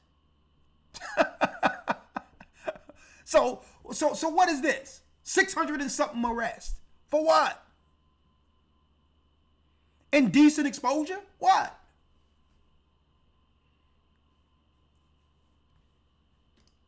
CBS News, there has not been a homicide in Washington since last Wednesday. Another issue on the president's mind tonight, a big legal victory for him, at least a partial one. An appellate court in New York tossing out a nearly... Now, I'm side-eyeing that particular number too when they say no homicide. Because one thing I know when it comes to law enforcement, they can draw up anything they want, with their reports to get the numbers, to get the outcomes they want the people to think. How many times we did nothing at all, and then we're locked up and framed for homicide? I need y'all to think about that. How many times you've seen them frame us for a homicide? You think they can't do the reverse? You think they can't do, the same way people, they were saying, well, listen, who knows whether or not people died from COVID or with COVID? Right? Well, yeah, they got hit by a truck, but hey, they had COVID. Right? So the whole deal is right here, brothers and sisters. I'm side-eyeing these murder numbers they claim, these homicide numbers now also. Because if that's the outcome they want, they can just call it something else. right? They can get they can get the outcomes they want. $500 million fine he was set to pay to the state of New York, with one of the judges calling the So out of nowhere now, they got to do something about black crime. Brought in the military. The military now has what? Authority over the police. They talking about join the police. Are you kidding me? No, the military take precedent over the police. When the military comes in, folks, that's a form of martial law, where now the police must work with the military that's being ordered through commander in chief. This is a declaration of war.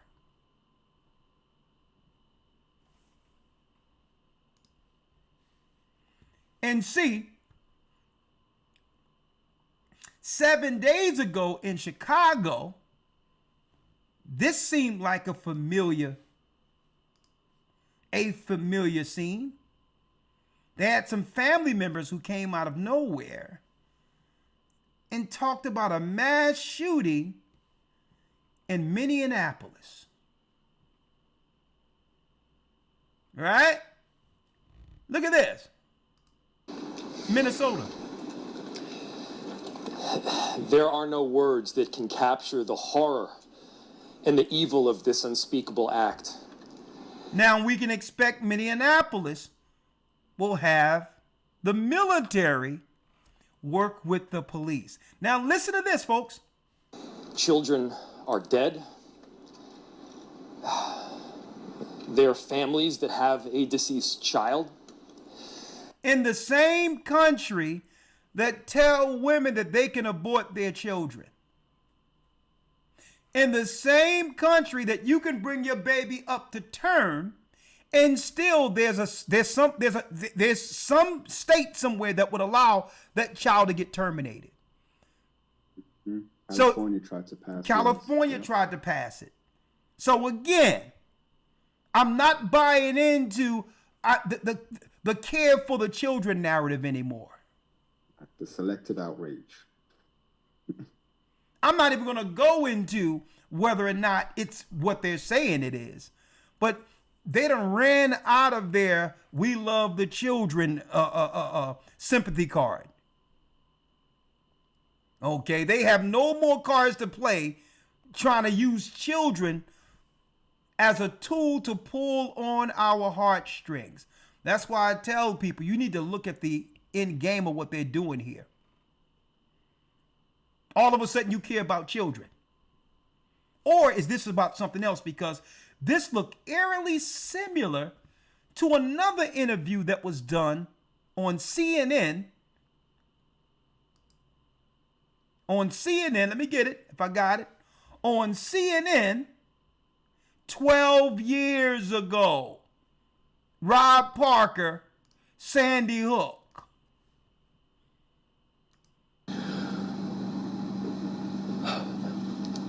So my name's Robbie Parker. My family is one of the families that lost a child yesterday in the Sandy Hook Elementary School shootings here in Connecticut. I've been contacted by so many people. Right? Y'all remember that? That looks eerily similar, doesn't it? Right? Now let me show this.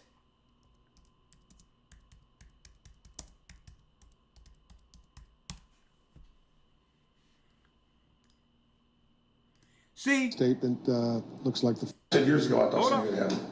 Right. statement. Now, look at what I'm about to show you all here.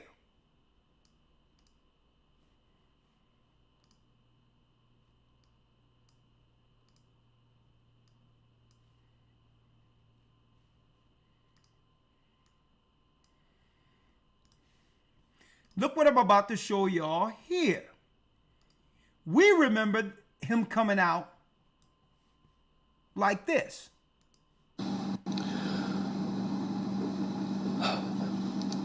So my name's Robbie Parker. My family is one of the families that lost a child yesterday in the Sandy Hook Elementary School shootings here in Connecticut. Now let's stop it real quick because CNN cut the feed. They cut this particular clip because if we were to go to the original clip that showed Robbie Parker before he came to the microphone, you would witness this. Statement looks like the family is there, and they're getting ready to make to come to the microphone. So hold up. Microphone. So we'll listen. Hold up now.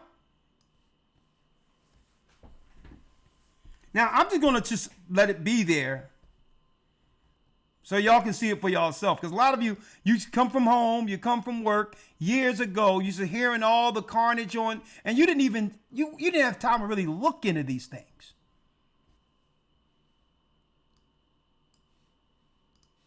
And they're getting ready to make to come to the.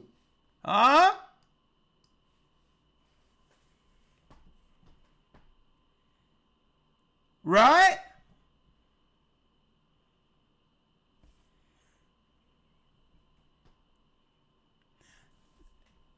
Just by a show on the chat real quick. How many of you never seen that before?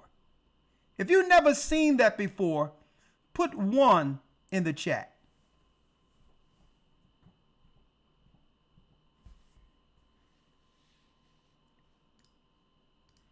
And hit that like button. If you never seen this before, put 1 in the chat.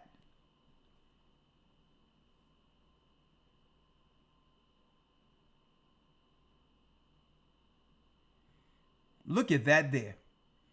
That's insane, Shapat.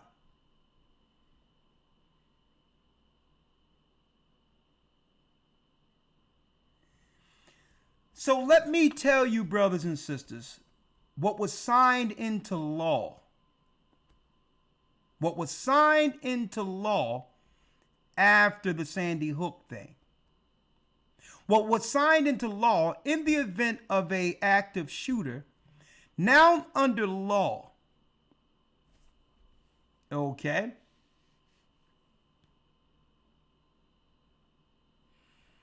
Listen.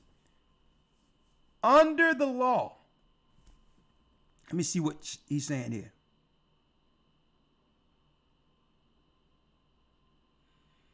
All right, thank you, Shapat. Thank you, AC. Under the new law after Sandy Hook, if there's an active shooter, now the states are allowed to take your children, according to the law, are able to take the children into a safe environment and then what? Contact the parents later. They can try to contact them in the midst of it, but they must move them out of that location into another place, and then they'll call the parents, and that law was passed after that. Well, you be like, well, you go to pick up your kid. Where's my kid? Well, there was something just happened, and you have to call this number now and pick up your children from here. All right? But that ain't what I wanted to focus on. What I want to focus on is in Minneapolis. See, I be picking up patterns. So when I seen this, automatically when I first seen this, I realized this looked like the Robbie Parker thing. There are no words that can capture the horror and the evil of this unspeakable act. Children are dead. There are families that have a deceased child. You cannot put into words the gravity, the tragedy, or the absolute pain of this situation. And this is where NBC Chicago reporting this. So we know that Minneapolis is going to need Trump to respond. but not before, right? Not before suburban woman punched and knocked out downtown Chicago. Here's another one. Kathleen Miles only works downtown 1 day a week. Today, she's still suffering the consequences of that random attack. But it is what she found out about the person who prosecutors say did it that has led her to speak out. He hit me with such force. Sitting at home in Lake Villa today, Kathy Miles admits the last thing she remembers before her attack on August the 19th is walking past Block 37 in the Loop on the way to the Union Station. I woke up and my coworker was standing above me saying, "You're okay, we're in the hospital, you've been assaulted." She then passed out again. It's the next thing I remember. Now, and it's not to say that I don't feel for what happened to this lady, but how often does the local news come out for a random punch and publicize it as news on the level we're seeing here? Where they'll come into your home and want to ask who punched you. You know how many people get knocked out a day in North Philadelphia? Or in Chicago? So I'm not saying this didn't happen to the woman. Apparently, she probably was assaulted, and you know what? It shouldn't have happened. But check out how the news is using this. There's no consistency here. So that's what we're going to do now? Are we going to have the news report every time someone get hit over the head in one of these major cities? There wouldn't be room for any other news, folks. So, but it buys into the narrative. It buys into the narrative that justify them what? Compassing Jerusalem. Right? They like, give us some stories. The more we got of somebody getting knocked out, hit or whatever, it feeds into the narrative that will justify us bringing armies. 70 AD all over again. And now, here we are. Fair use. President Trump calling out Illinois Governor J.B. Pritzker, ramping up the threats to send federal agents and National Guard troops to Chicago, saying this afternoon, we're going in. Make your mind up on Chicago, though? Well, we're going in. I didn't say when. We're going in. President Trump we're calling going out Illinois in. Governor J.B. Pritzker, ramping up the threats to send federal agents and National Guard troops to Chicago, saying this afternoon, we're going in. Make your mind up on Chicago, though? Well, we're going in. I didn't say when. We're going in.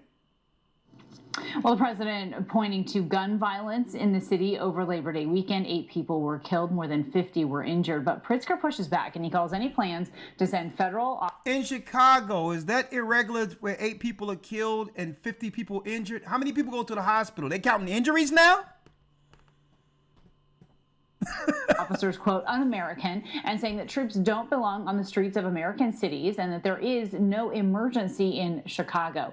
Joining me now with more is our ABC News senior policy reporter. He's saying there is no emergency in Chicago. The same people that were behind all the illegals and the undocumented black and brown people, folks, that was pushed on us, who have now inundated the crime numbers that they're going to use against our people to justify military.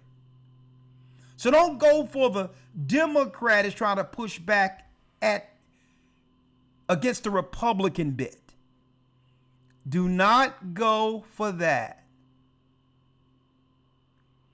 Okay? This is the same guy who let all the people in to cause the crime, only to say he's pushing up against Trump for resolving, for bringing the solution that the Democrats created. They're playing two sides against us.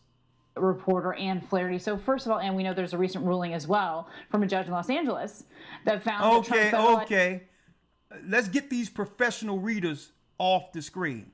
They have never had an original idea in their lives, okay? These people read teleprompters, all right? They're not journalists, all right? Now, let's go to the Justice Department that publishes a list of sanctuary jurisdictions again. And here's all the places you can expect military, because these are all the places the Democrats let in for 4 years straight while Sleepy Joe was in the basement playing with Cheerios. States: California, Colorado, Connecticut, Delaware, District of Columbia, Illinois, Minnesota, Nevada, New York, Oregon, Rhode Island, Vermont, Washington, Baltimore County, Cook County, San Diego, California, San Francisco, Albuquerque, all of these. Look, Chicago, Boston, Los Angeles, every place there's a sanctuary city, the government will have, Trump will have what? The authority to send in ICE. This was their plan all the time so that they can now come against our people in the communities.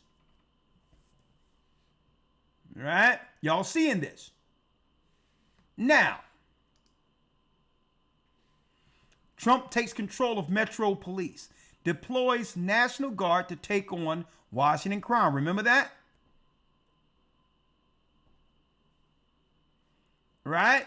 Chapat brought that out a long time ago in the academy. And now they're moving from one sanctuary city to the next for their end game, the same end game that we talked about for years. Jerusalem being compassed with armies. So what's next? The Bible says, when you shall see it, flee into the mountains, which means what? We must have alternatives. Okay? Christ says, when you are persecuted in one city, flee in the next. Be like pilgrims. So is something getting hot where you are? Have the wherewithal to be able to find what? A safe ground outside of the tyranny. And in order to do so, brothers and sisters, you must have on one level, the least you can have if you didn't do it for your family already, is get passports. That's the least you can do. Which gives what? That gives you broader options. You are at a disadvantage compared to all the other people that lives here who came from other countries. And now the immigrants are saying it. When something go down, we can always go back. We always have options. After they pillaged and took everything to destroy our people, they're leaving us for dead. So, at the least, make sure you and your children have passports. Expedite them if you need to, because that broadens your options. Okay? It's another form of identification that gives you greater options outside of just your country. Every other stranger you see walking around that you see who you know from somewhere else, they have America's ID, the United States, and they have the ID from where they come from. So this is what? Giving you options under the pilgrimage. Because the more they stress us, the more we're going to need to be able to move around. That's number one. Elder Chapat, if you can you grab Matthew 24 and 46 for me? 24 and 46? Matthew 24.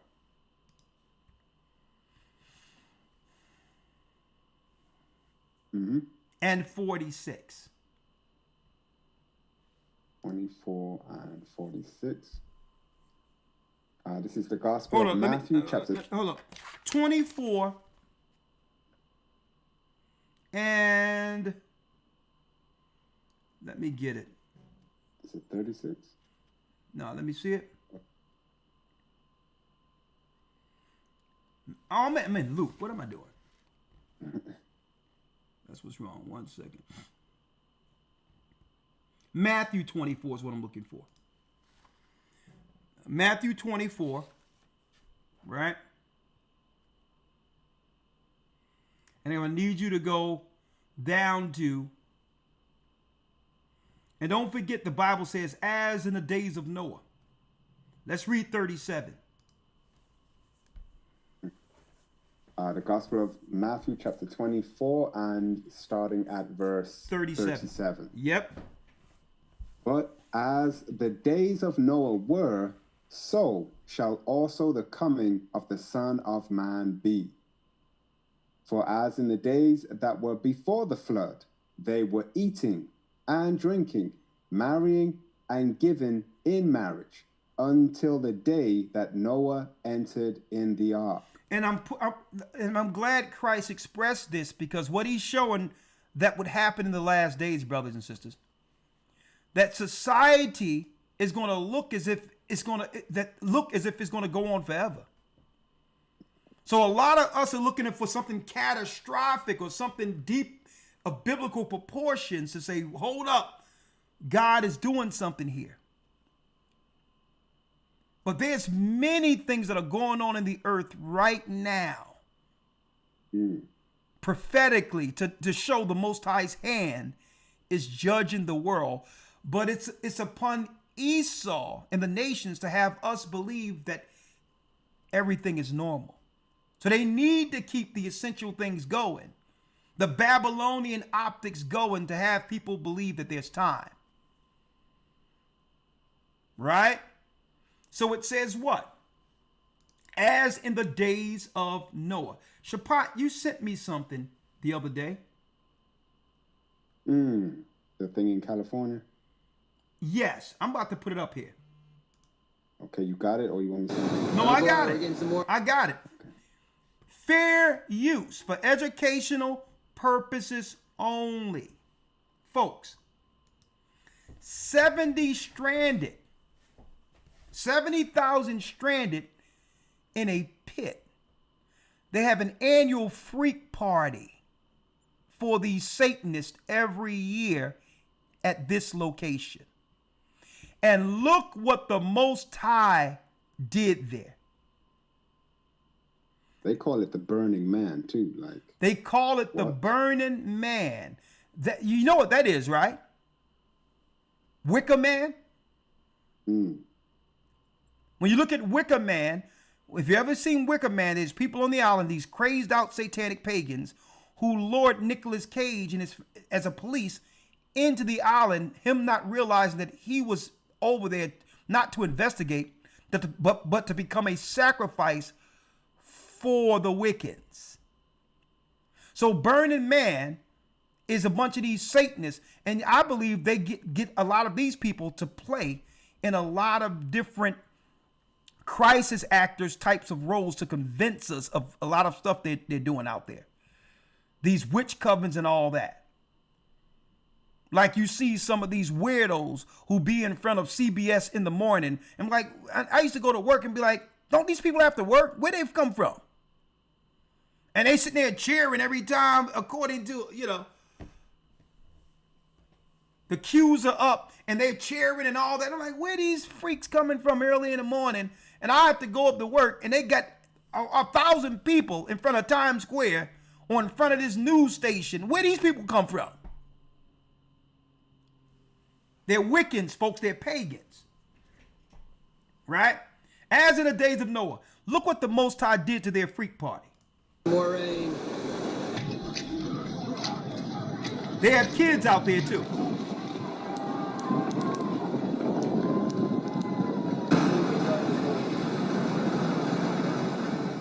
This year's edition of the Burning Man Festival is officially doomed. First, on opening weekend, a massive sandstorm destroyed hundreds of tents, tore apart shade structures. You see this? You see this, folks? Hundreds of tents, tore apart shade structures. They wanted to make sure everybody see that too. They got a dome where all of them come in at night and just do what they do to the gods. Look what the Most High did. You're seeing the havoc, the destruction. And severely damaged multiple art installations. Now look what they got there. Look what they have there. Tore apart shade structures. Folks, they had a tent with nothing but chairs all over for the adults to all come in and just do what they do. As in the days of Noah. The havoc, the destruction. And severely damaged multiple art installations. The dust had barely settled when the next disaster struck upon the festival. Not one, but multiple heavy rainstorms, turning the playa into a miserable pool of mud. Uh-oh, this is not good.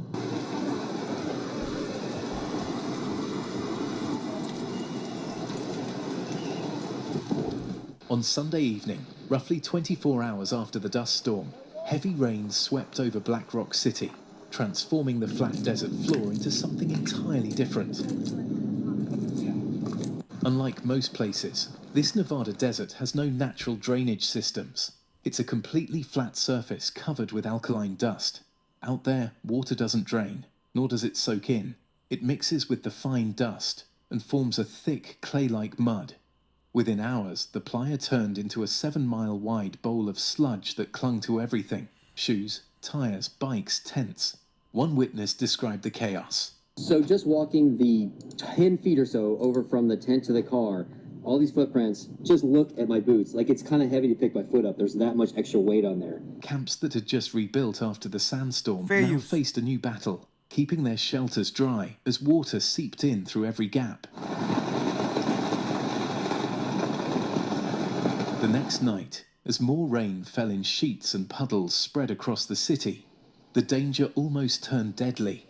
A man stepped into a waterlogged section of the playa and suffered a suspected electrocution. First responders suspected lightning struck the victim, but further reports discovered electrical equipment had been running nearby. When the standing water became energized, the man collapsed instantly.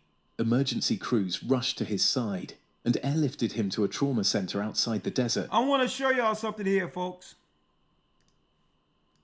Equipment had been running nearby when the standing water became energized. When y'all see this, folks, these are angels. I'm gonna be going into that in the academy. Tornadoes and all of that, folks. These are angels. So while we're marrying, giving into marriage, the Most High have already sent the realm war that leads to what? God freeing us. He've already started the realm war.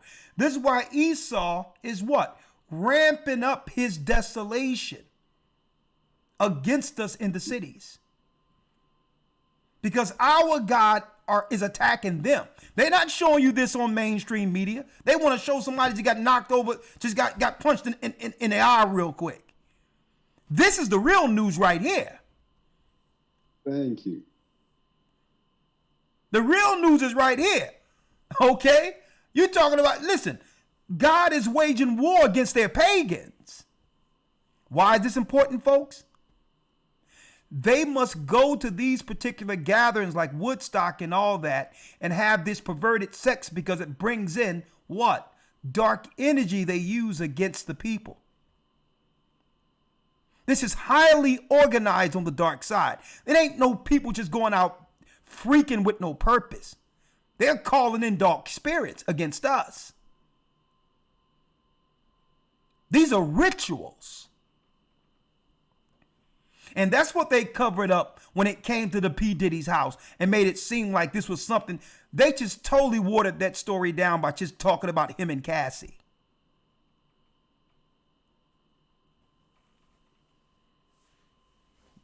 There's a purpose with Epstein and all that with their satanic Canaanite religion. Because they're able to open up dark what?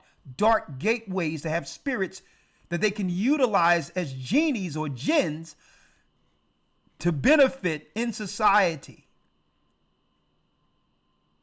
especially against the ignorant.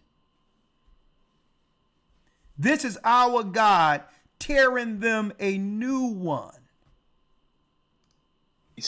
The man collapsed instantly.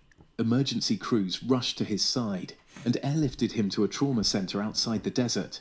The shocking incident led organizers to issue urgent warnings. As more rain fell from the sky, elevate your gear, keep generators out of puddles, tape off your cords, and under no circumstances walk barefoot in the water. The festival's mantra of self-reliance can mean life or death when weather changes the rules of the game. For everyone else, the rain left misery in its wake. Playa mud doesn't brush off. It sticks like cement to everything. Check it out. I got like 10 pounds on each foot of mud. Check this out, baby.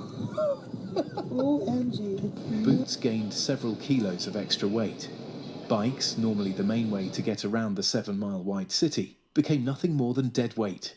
The playa got filled with left-behind bikes as attendants restored to their final means of transportation. Fair use. Walking. Now look at these nut jobs.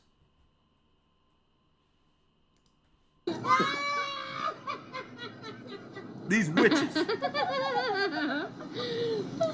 What is actually happening? With the desert sand turned to a sandy slushy, organizers had These were the same nuts that were telling people to vote for Obama, folks. Same nuts.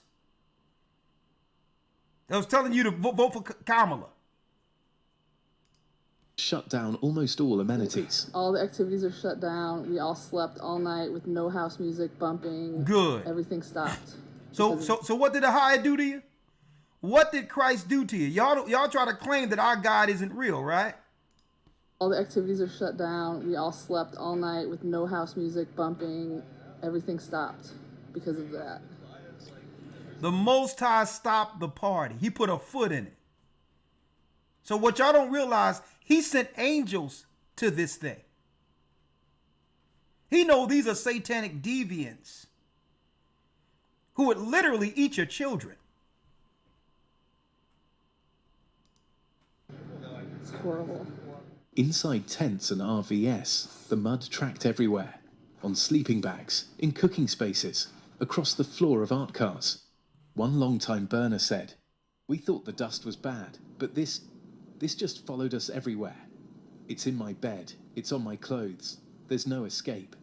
Shapat, can you imagine when the flood came? Can you imagine that? This was only a few days. Right. If the Most High isn't sending a sign to those who live in the earth, people better wake up. I'm going to tell you. Another gave up after 10 burns. "I quit. This year broke me. It wasn't fun. It was survival." The weather only added to the sense of exhaustion. Days were already cool under cloud cover, and once the sun went down, the desert plunged into its typical chill.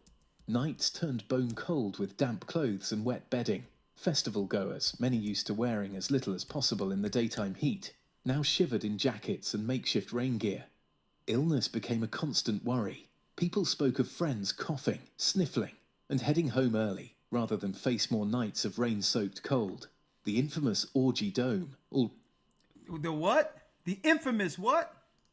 Heading home early, rather than face more nights of rain-soaked cold. The infamous orgy dome, already damaged in the earlier dust storm, got destroyed again by the heavy rain and had to close for good. So here's the deal. The rain is destroying demonic activity. Because of the rain, the orgy tent was destroyed. The misery extended to the airport as well. Dozens of small planes were grounded, with only emergency flights allowed in or out. Some operations resumed by Monday, but the mud trapped more than just planes. Whenever extreme weather hits, the festival gates are forced to close. During the dust storm, this led to an immense pile-up of festival goers waiting to get in. A 5-hour wait turned into 15 hours for thousands. I love people.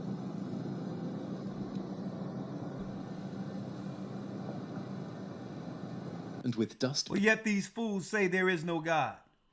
Who did this? Blowing in through every crack, many were completely unprepared and had to sit through a real-life nightmare.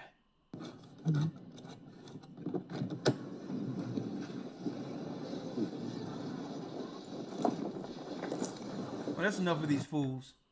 Let me show you this. Go back to Matthew 24 for me, as in the days of Noah.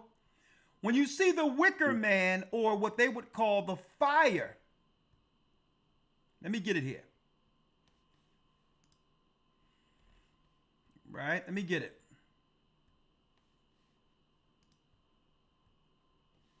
24:37. Yeah, get it for me real quick. Hold on. Let me put this up here. Right? When you see the wicker man or the fireman, what is this?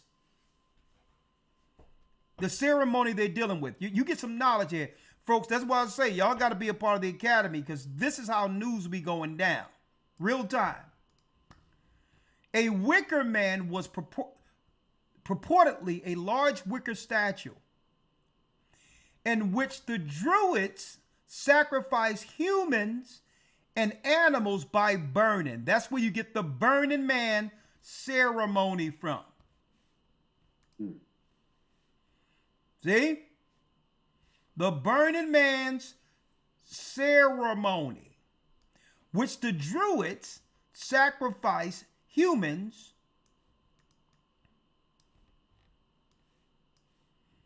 and animals by burning. What do you think they're doing out there, folks? Why do you think the Most High sent the flood there? You see the angels turning and just strategically just taking them out. The primary evidence for this practice is a sentence by Roman general Julius Caesar, going back to these Edomites, in his commentary on the Gallic War, which modern scholarship has linked to an earlier Greek writer, Pausanias. So, folks, they take this Satan worshiping thing for real. You can think it's a joke. And these are the same pagans that are being in our neighborhoods telling us when there's a disaster to follow what they're telling us. They'll come up with fake stories and act and all that to scare us into our own demise. These were the same people that's telling you that you needed to be separated from your families at a time when there was there was something out there. Let me try to be straight here. Guarded here, and made you believe you were supposed to leave your grandparents with strangers at a time of uncertainty, making it where you couldn't even see your own families in the hospital.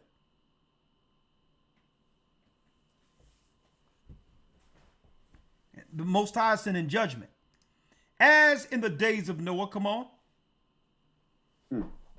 But as in the days of Noah were, so shall also the coming of the Son of Man be. Read.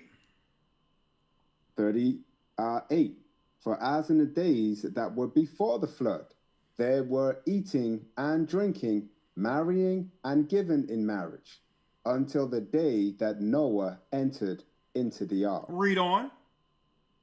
And knew not until the flood came and took them all away. So who got taken away? The evildoers. Like in the days of Noah. Those that were left behind were the righteous. See? And you got these ridiculous Jesuits out there in all black with the Left Behind movies lying, flipping the narrative, telling you that Christians are going to be floated up and taken away because they are part of the church. And that the wicked people are going to be left behind. Because these are Satanist folks who come up with that in Hollywood. Left behind are the righteous ones. So they twisted the scriptures to where what? The evil people are saved and the righteous die.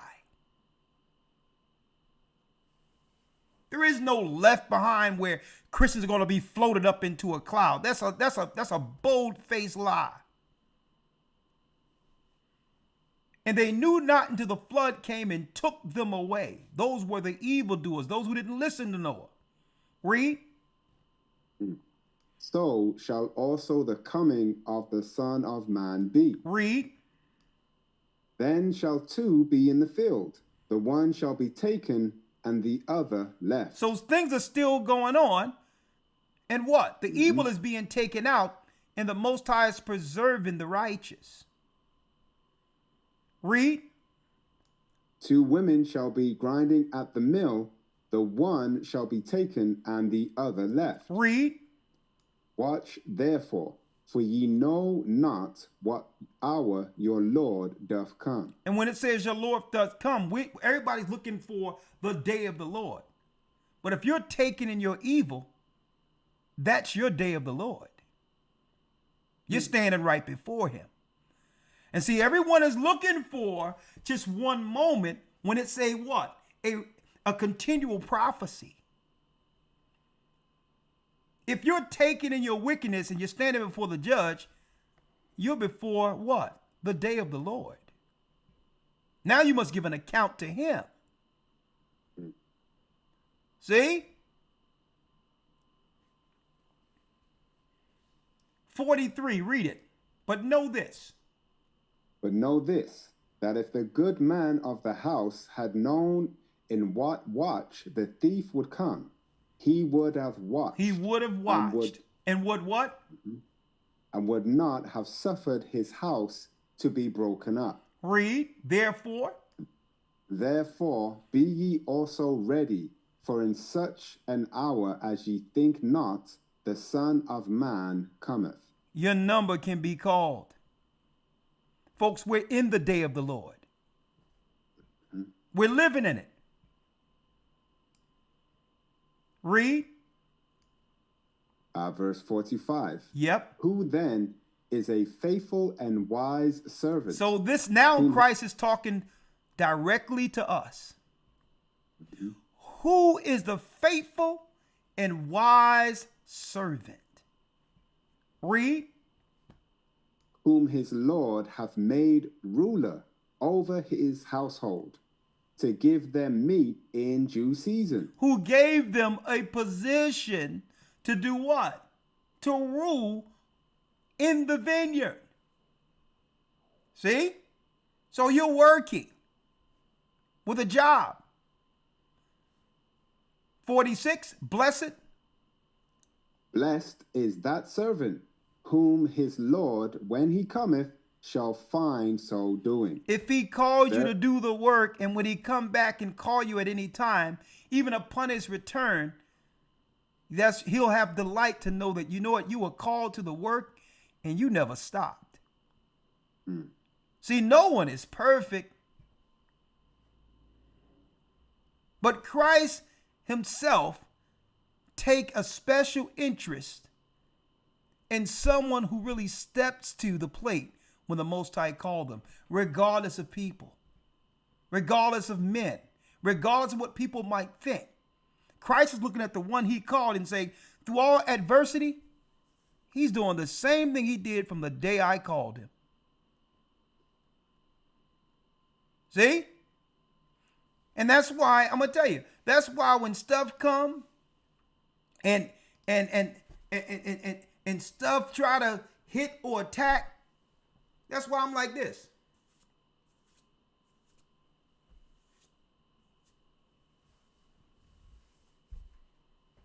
Don't matter. I'm doing what Christ told me to do. What are you doing?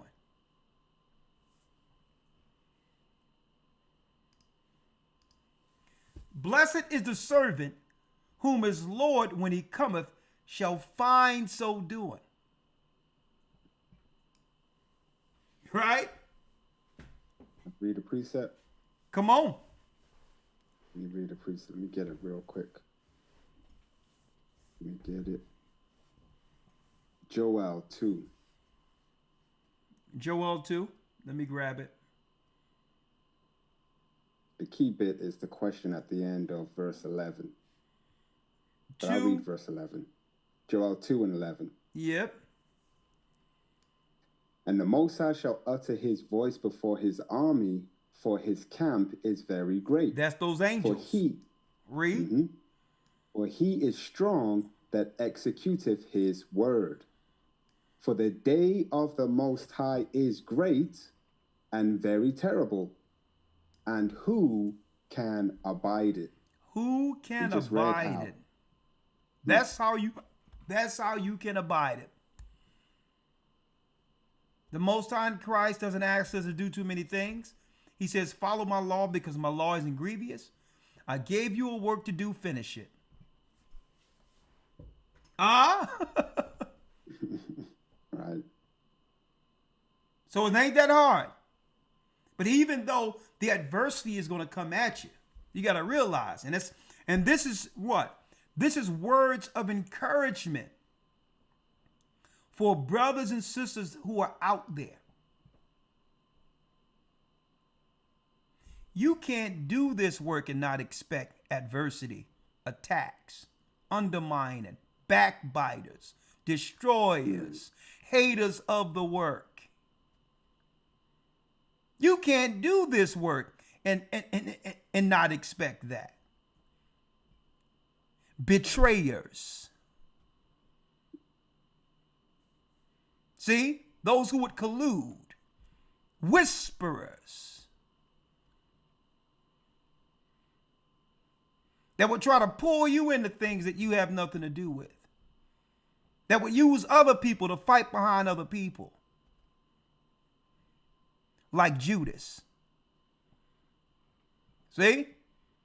You can't do this work and not expect all of it. And Christ's going to look right at you and say, I don't care what they do to you. Work. They did it to me.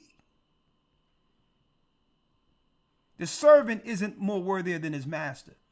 If Christ suffered these things, no, you ought to suffer these things also. So this is words of encouragement to you, brothers and sisters. When you are doing the work of Christ and you know what you're doing is right, expect attacks. Expect adversity. Expect people to turn their backs on you. Expect people to lie on you. Expect people to want your very life dead as a doornail. But the encouraging part of this is what? You'll have a place in Christ's dominion that no man can take, because guess what? The life you're living, man didn't give it to you. God did. See? Huh? Let's go back to, let's end it with our Lord and Savior. Right? And see, you know what? I'm going to tell you, and this really, it fills me with joy to know that we've been called to do such a special work in the end days. To be a light to the world, to let everyone know the God that people always questioned exists. Huh? Let's go back to that, Elder. Which one? Matthew 24? Yeah, at the end of it. Matthew 24:46. Blessed is that servant whom his Lord, when he cometh, shall find so doing. Read. 47. Verily I say unto you. That he shall make him ruler over all his goods. See, that's what we're in this for. See? That Christ will do what? Make us rulers over all of our goods because we were willing to sacrifice for him. Set up churches for him. Bring people to the knowledge of God. Get baptized. To know what the kingdom is. To understand the darkness and the evil of this world. To navigate through it and what? End up unscathed. Because now your eyes are open through servants who were sent to help you see the truth. But let's see the servant who refused. But if that evil servant, read. 48. And if that evil servant shall say in his heart, my Lord delayeth his coming. Man, we don't know when Christ is coming back. Read. And shall begin to smite his fellow servants. He began to fight against his own brothers and sisters. And to eat and drink with the drunken. Read. The Lord of that servant shall come in a day when he looketh not for him, and in an hour that he is not aware of. Read on. And shall cut him asunder, and appoint him his portion with the hypocrites. There shall be weeping and gnashing of teeth. There will be weeping and gnashing of teeth. See that? Boom. Right? Y'all see that?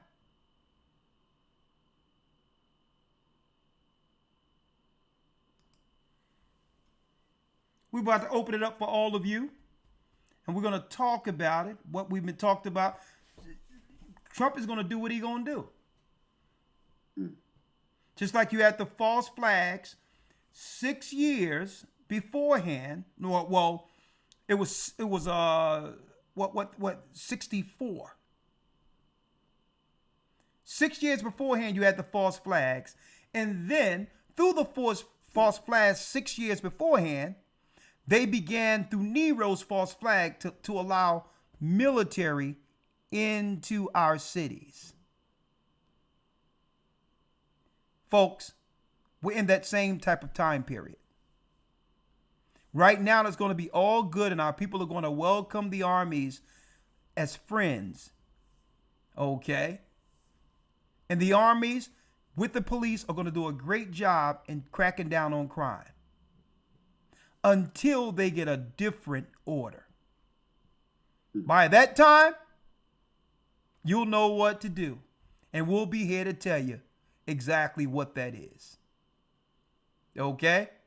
Now, I have a surprise, Shapat. Let me call AC real quick. I have a surprise. I have a surprise for you all today, brothers and sisters. Let me call AC. I have a surprise. Y'all hold tight. Y'all don't want to miss what y'all about to see.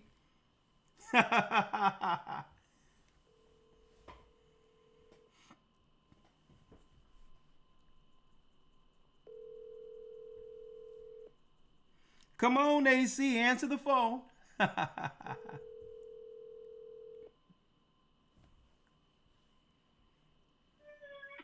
Shalom, Elder. Did you finish it?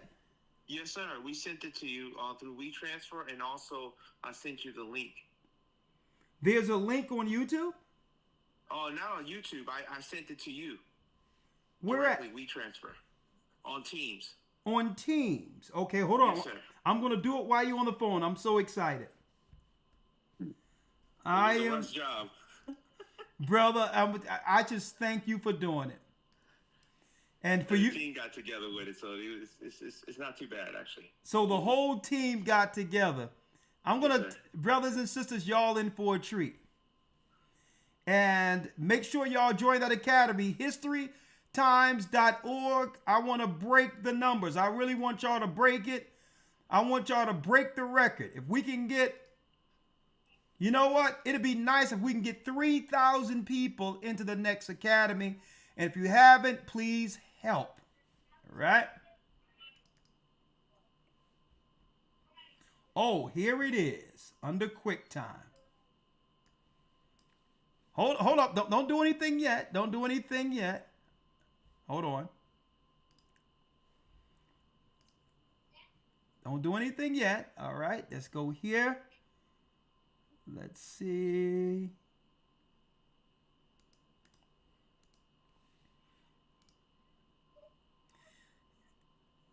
I hope Rebecca is looking at this. Oh. Hold on. You couldn't use the images though, but why you couldn't? The quality. Are you kidding me? Yeah, it was pretty tough to get that quality in there.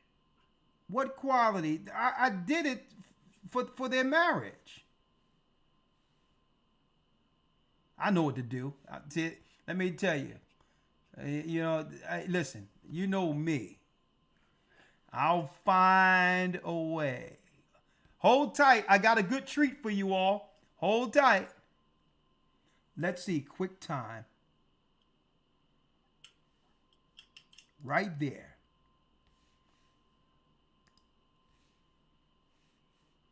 I got a treat, Shapat.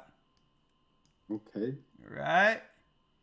I'm excited. Hold on. I got pictures right here.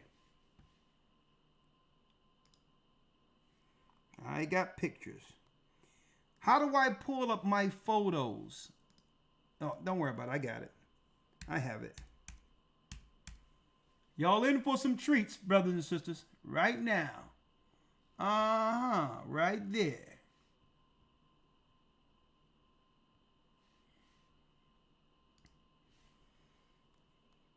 Hold tight. Bear with me. Let me see. Camera. There's more. There's one way. I don't know where Japheth get this saying from, but there's more than one way to skin a cat. Huh? Let's do it. Right here. This picture right there. I'm going to airdrop that bad boy and send that to Mac computer. Boom. I did it, young man.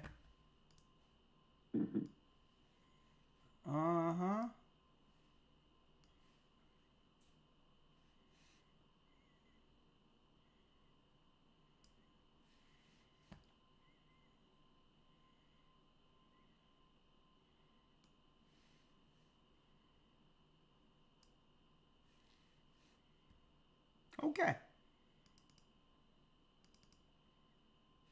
Boom. See how I did that? Y'all in for a treat, brothers and sisters. All right. You all are in for a treat. Sister Rebecca, I hope you're there.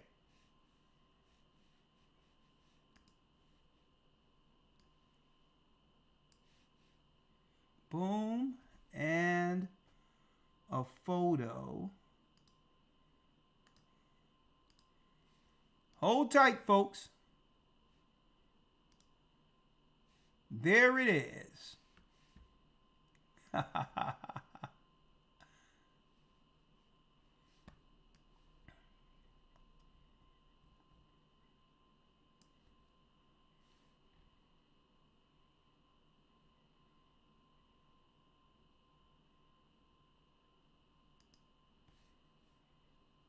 I did it.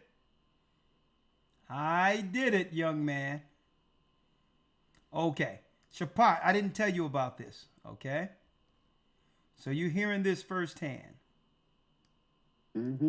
Right? Browser. That's browser 2. Along with when the Bible says marry and given into marriage. Right? Sister Rebecca's in the house. She just put it in the chat. Hey sis, you're in for a surprise. You are in for a surprise. Here's a surprise, Shapat. You know, she gave her token of virginity and got married to a serious brother, a very good brother, right? A couple of Sundays ago. A matter of fact, thank you, AC. I'll call you back. A matter of fact, Shapat. Let me pull it up here.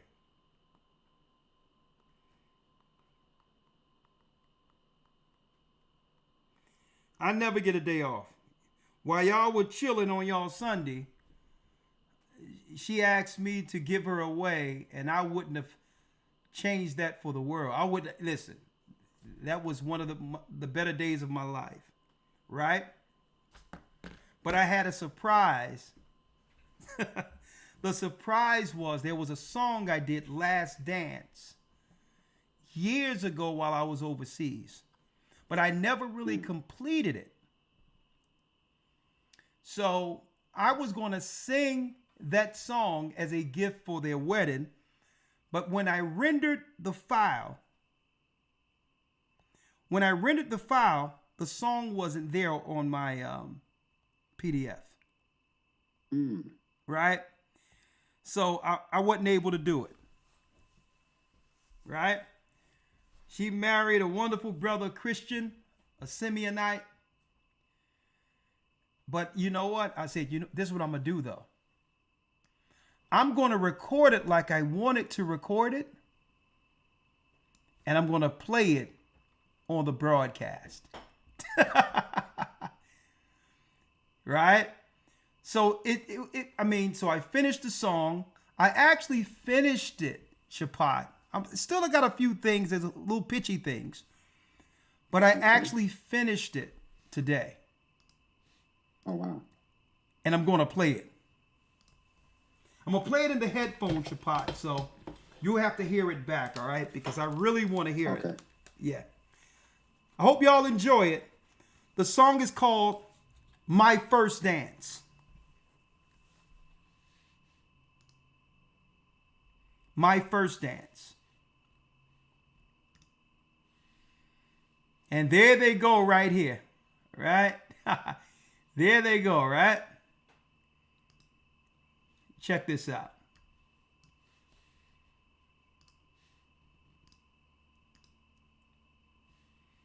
Boom. Let's go.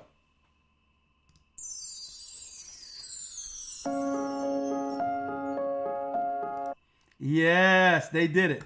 All right, let me go here. Road. Let me see.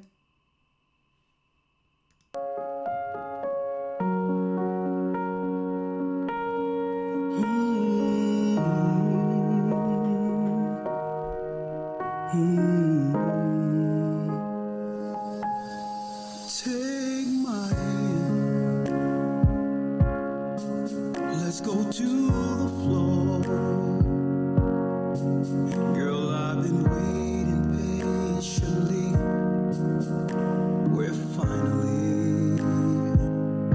We've been joined as one. I hear our favorite song. They're amazed as we gaze in our moment. Girl, I've been waiting for this day to see you smile. You look so beautiful when coming down that aisle.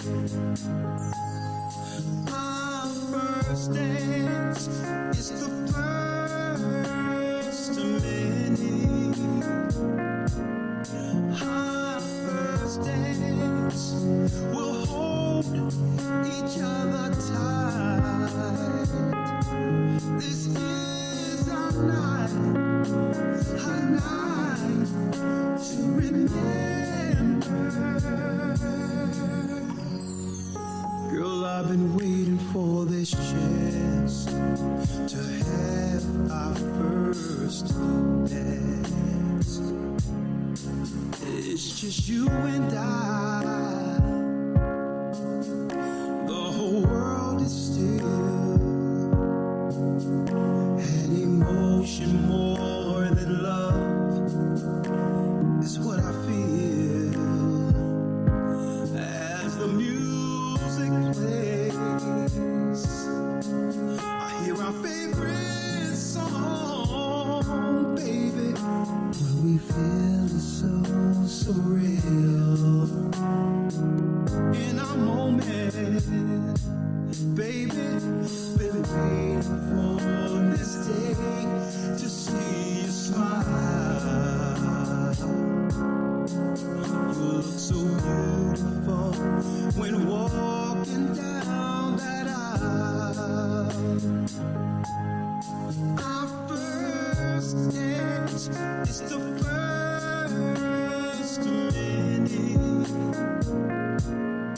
Our first dance will hold each other tight. This is a night to remember. I've been waiting for this chance to have our first dance. Am I awake, standing next to you? It feels just like a dream. Girl, you're my dream come true, love. And will this music play forever? Our birthday, my love, my love. Our birthday, baby, oh, this is our first dance. This is our night to remember.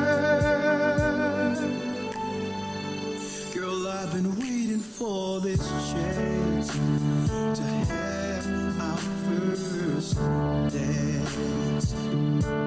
Ooh, won't be alone no more, baby. This is our night. Here come the bride, all dressed in white.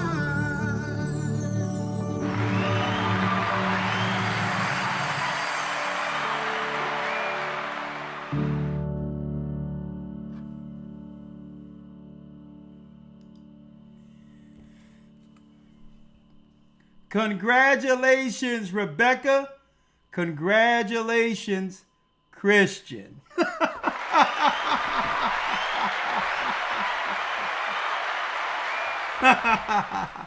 It's still got to be mixed and all that. It's a little rush job, but thanks for the team, the production team, AC, for making it happen. Shapat, I told him what I was thinking about. I said, I need it in 2 hours. You think you can do that? Wow. You know what? You know what? That's what this church is about. And we're in the trumpet right now. We're about to go into atonement, tabernacle.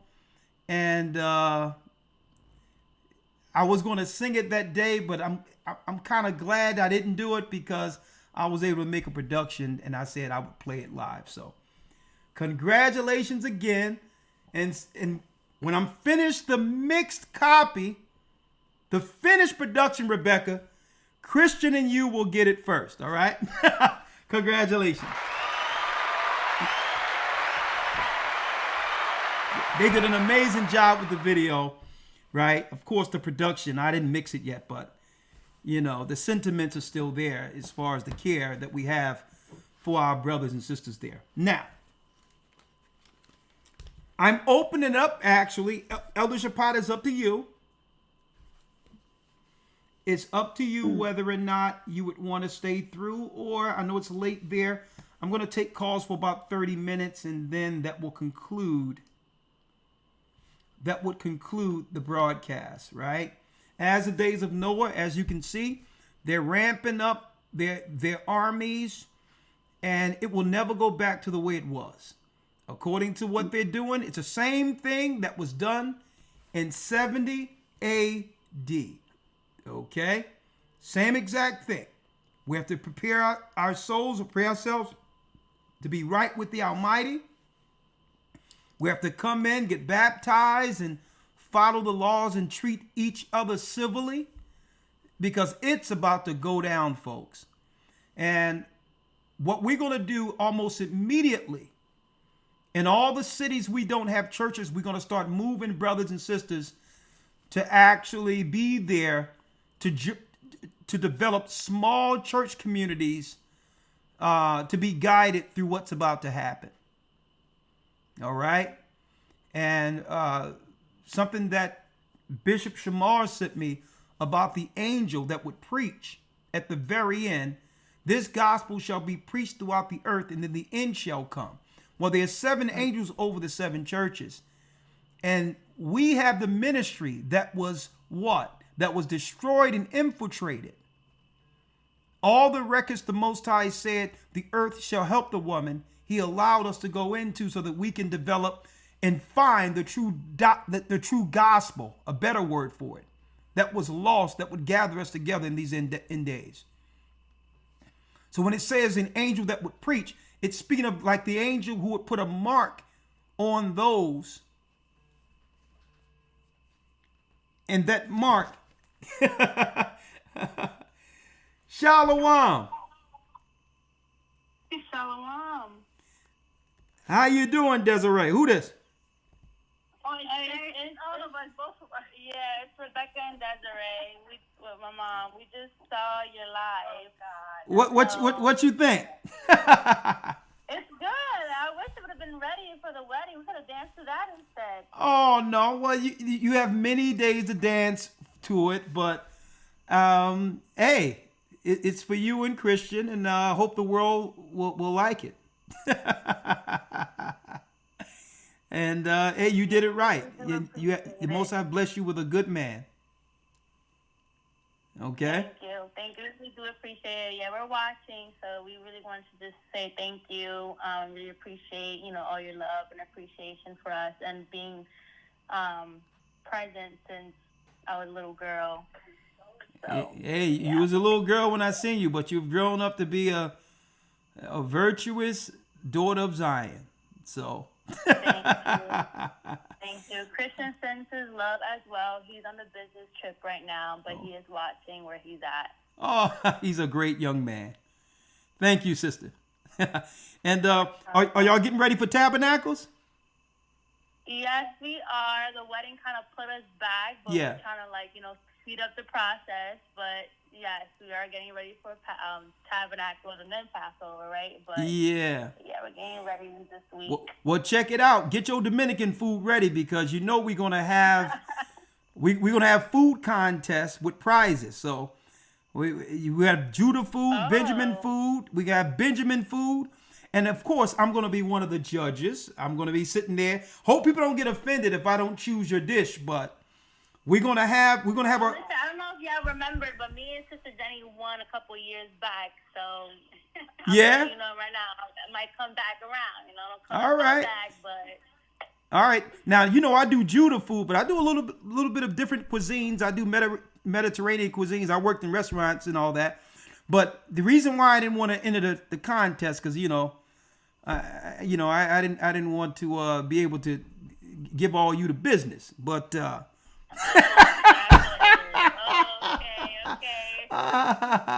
Scared now. But it's all good. I'll just be a tester, and may the best chef win. But we're all winners, and it's going to be nice. I believe this tabernacle is going to be something different, something special. All right? I believe it. Absolutely. Well, thank you, sister. And you too, Desiree. Shalom. Shalom, Elder. Shalom. Thank you for giving my daughter those blessings. It means a lot to us. Thank you very much. Oh, yeah. Listen, y'all family. All right? Shalom. Shalom, y'all. All right, blessings. My first dance is the first of many. All right, let's see what our brothers and sisters have to say here. My first dance. Oh, I hope we'll hold each other tight. All right, let me see. Okay, let's see who we have. Okay, sister. Tell them what you want to talk about. All right, all right, Sister Jaka, how are you? Sister Jaka? Shalom, you're live with the broadcast with the elders. Yeah. Just turn off YouTube. Just mute YouTube. Shalom, before we say anything, are you in this academy? We trying to get up to 3,000. We trying to break a number. Yes, hold on, and let me slow down on the things because I just barely could hear you. Hold on. Yeah, lower the YouTube. Come on. All right. There we go. Shalom. See, Can you hear me? Yeah, that's why they got their head up against that wall, boy. They like, hey, Judah has awakened the world. What's behind that wall ain't gonna save you, right? But yeah, talk to me, sister. Talk to me. Shalom. We just saw the wedding for. It was so beautiful. The song. Thank you. It's just so beautiful. And you know what? We've been wanted to. This is Sister Sala's from Brother Sebastian Sala's wife. Okay. And my daughter just got married in Trinidad and Tobago, and we send you some pictures and some of them from Brother Samar. Yeah. From Trinidad. Yeah. And I told my husband to send him some pictures so they can see them. Bishop. Yeah, Tazakwa. Okay. Is the one that married them. All praises to the Most High. So we did send him some pictures. Okay, well, I think I do have them. So I'm going to check, and if so, I'll show them next week. All right? All praises. All praises. It was so beautiful. It's just so beautiful. And I really enjoyed that song. It was beautiful.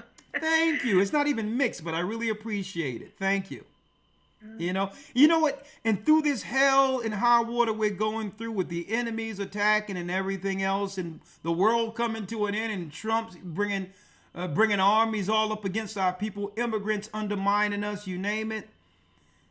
It's a blessing. Right. It's a blessing to have some good moments through this. Yeah, right. It is right? So blessing, and not only that, just as a righteous woman and a man that stands with the Most High is the most important thing now. You got it. Well, thank you, sister. And when I get the pictures, I'll show them next week, okay? Yes. Blessings. We'll resend them, or tell my husband. Okay, well, send them to gatheringasone1 at AOL.com, and I'll get them directly. All right. All praises. All right. Shalom. See you in that academy this Sunday, right? Yes, we usually do. Yes, I did got it. All right. Yeah, we'll enroll. We're trying to get it up to 3,000 now, and help us now. All right. Yes, we do. And you know what? The most beautiful thing, because I work at the rehab, and the Most High brought a sister from New York that used to be up there and is working in where I worked, and he brought it all the way to New Mexico, and that was just a blessing to me. And I mean, the Most High is working in New Mexico. All right. Hey, don't worry about it. You'll see us soon. Well, thank you, and we'll talk soon, all right? Thank you. Hello. All right. Okay, we have Sherry Isaac on the line. Talk to me. How you doing, Elder? I am blessed by the best. We're going through 2 minutes each. What say you? All right. Hold on. 831, hold on tight. Yes, what say you?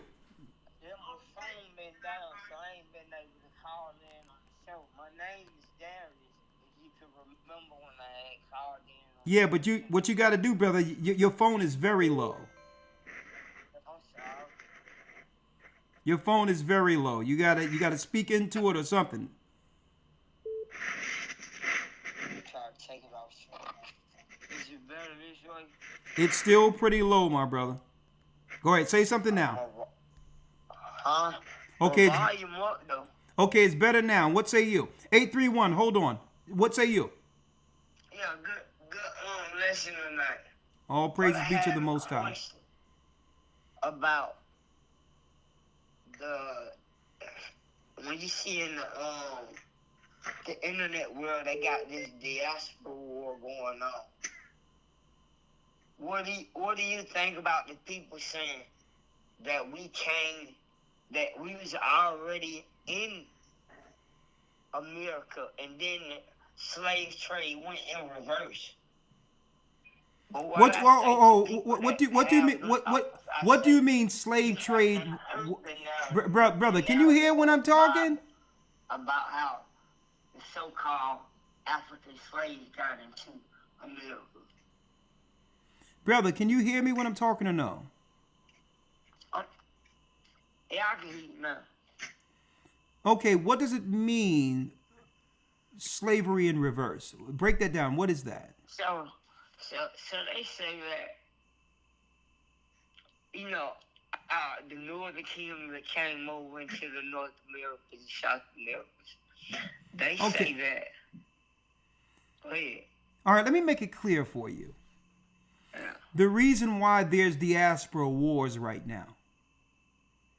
There's diaspora wars is because when it comes to Judah, that's why the Bible says that he must gather Judah first so that the other tribes don't magnify themselves against Judah. Right? Yeah. Because Judah has a special scenario with us alone, having been exiled through slavery into America, being the minority. Right? So other people were able to develop their own countries and sustainabilities when it comes to, you know, dictating their social governments and all that puts Judah at a disadvantage, right? Yeah. So that's why he said he must gather Judah first, because Judah would be in the neck of his enemy. And the reason why you have diaspora wars, instead of respecting what Judah has done, that gave others opportunity, even though we died given opportunity, you got people who will come up next to Judah, undermine Judah, change the politics, take all the money and everything from our people, and leave us to die, then speak ill of our people. Let me break it all the way down. So what you're seeing is a reaction. It's a reaction to tell people, listen, it's okay to appreciate what we have done for you as a people that would give you the right to be able to come over and partake on the blood of Judah when Judah was left to die. It's about, it's about respect. Now, if people don't disrespect and appreciate, there's no issue. And it's like, they just do that out blatantly, like off the muscle. Yeah. So all this is about is a response so that there's appreciation. And I understand that. That's number one. Right? Number two. Yes. We were here before the slave ships. Yeah. The 10 tribes came here and we were all Negroid. Yeah. So what Esau did was, after slavery was abolished, Esau started opening up what you would call Dawes rolls. And through this, they started calling the black indigenous tribes Negro to throw them in, throw us in, our other people in with the slaves, so that our children wouldn't come back for the land they stole. The North American, when we see these Indians on reservations now looking Asian and looking white, they aren't the original 10 tribes. That's an amalgamation. That's a combination. Yeah. Right? So what I'm saying is, the diaspora wars, because they're doing, Esau have pitted everyone against Judah to undermine Judah, knowing Judah would be the one used to help and wake up the rest of the world. And only thing brothers are saying and sisters are saying is, stop aligning yourselves with the governments that have destroyed Judah and side with us. Mm-hmm. Right? So yeah, we were here. And the 10 tribes were black too. So what Esau did, he opened up the immigration and allowed all of the white people to come in from Germany, Eastern Europe, England, and told them to become Indians under the Dawes rolls, stole the land that belonged to the 10 tribes, which were our people, and put the 10 tribes under Negro. Started labeling. Then let me break it down because people are listening here. And started labeling them Negro so that they couldn't come back to get property that belonged to their forefathers, because now they think we all came off the slave ships. Now, let me tell you about myself personally. My father, and I have a long line of pastors going way back to the slave ships on my father's side in Virginia. That's Judah. Yeah, but guess what? My grandmother, my grandfather's mother, was Cherokee Indian.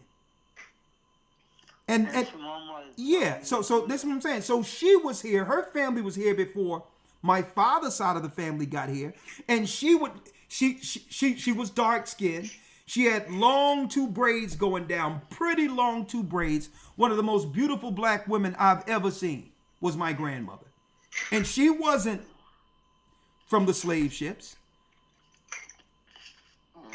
But her son, my father, was labeled Negro on the birth certificate. So he can't stake claim to his grandmother's land that the Edomites took and gave it to white people now. Yeah, that's what everybody think is gonna happen. Like, yeah, we gonna right? find out Yeah. our tribe. So this, all right, you have the last word. I can't hear what you're saying, brother. You're slurring your words. I said it's like the so-called FDAs. It's like we gonna find our tribe and our heritage, and we want to get back our 40 acres and move new what they own, what they owed us. And I'm like, man, that is so down. Listen, brother, I don't get caught up into all the small arguments that's on Twitter or X or whatever the case is. I don't get caught up into that because I understand the purpose behind the conversations. And I'm gonna tell you, before solution can be had, uncomfortable conversations must be had first. And listen, and that's what we're witnessing.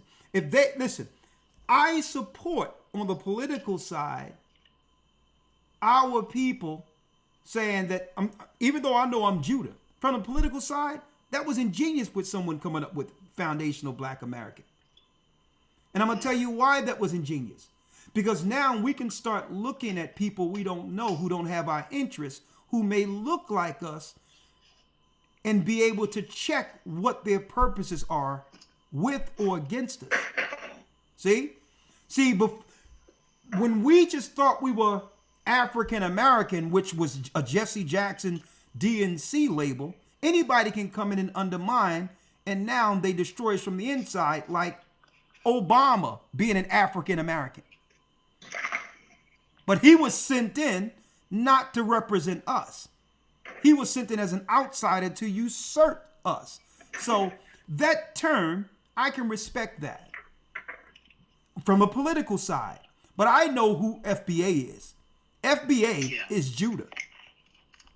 Okay? Exactly. FBA is Judah. But now, when you're pushed in a corner and are getting genocided by other people who are coming in looking at you, looking like you, being utilized by the enemy, when your back is up against the wall, brother, what you got to do?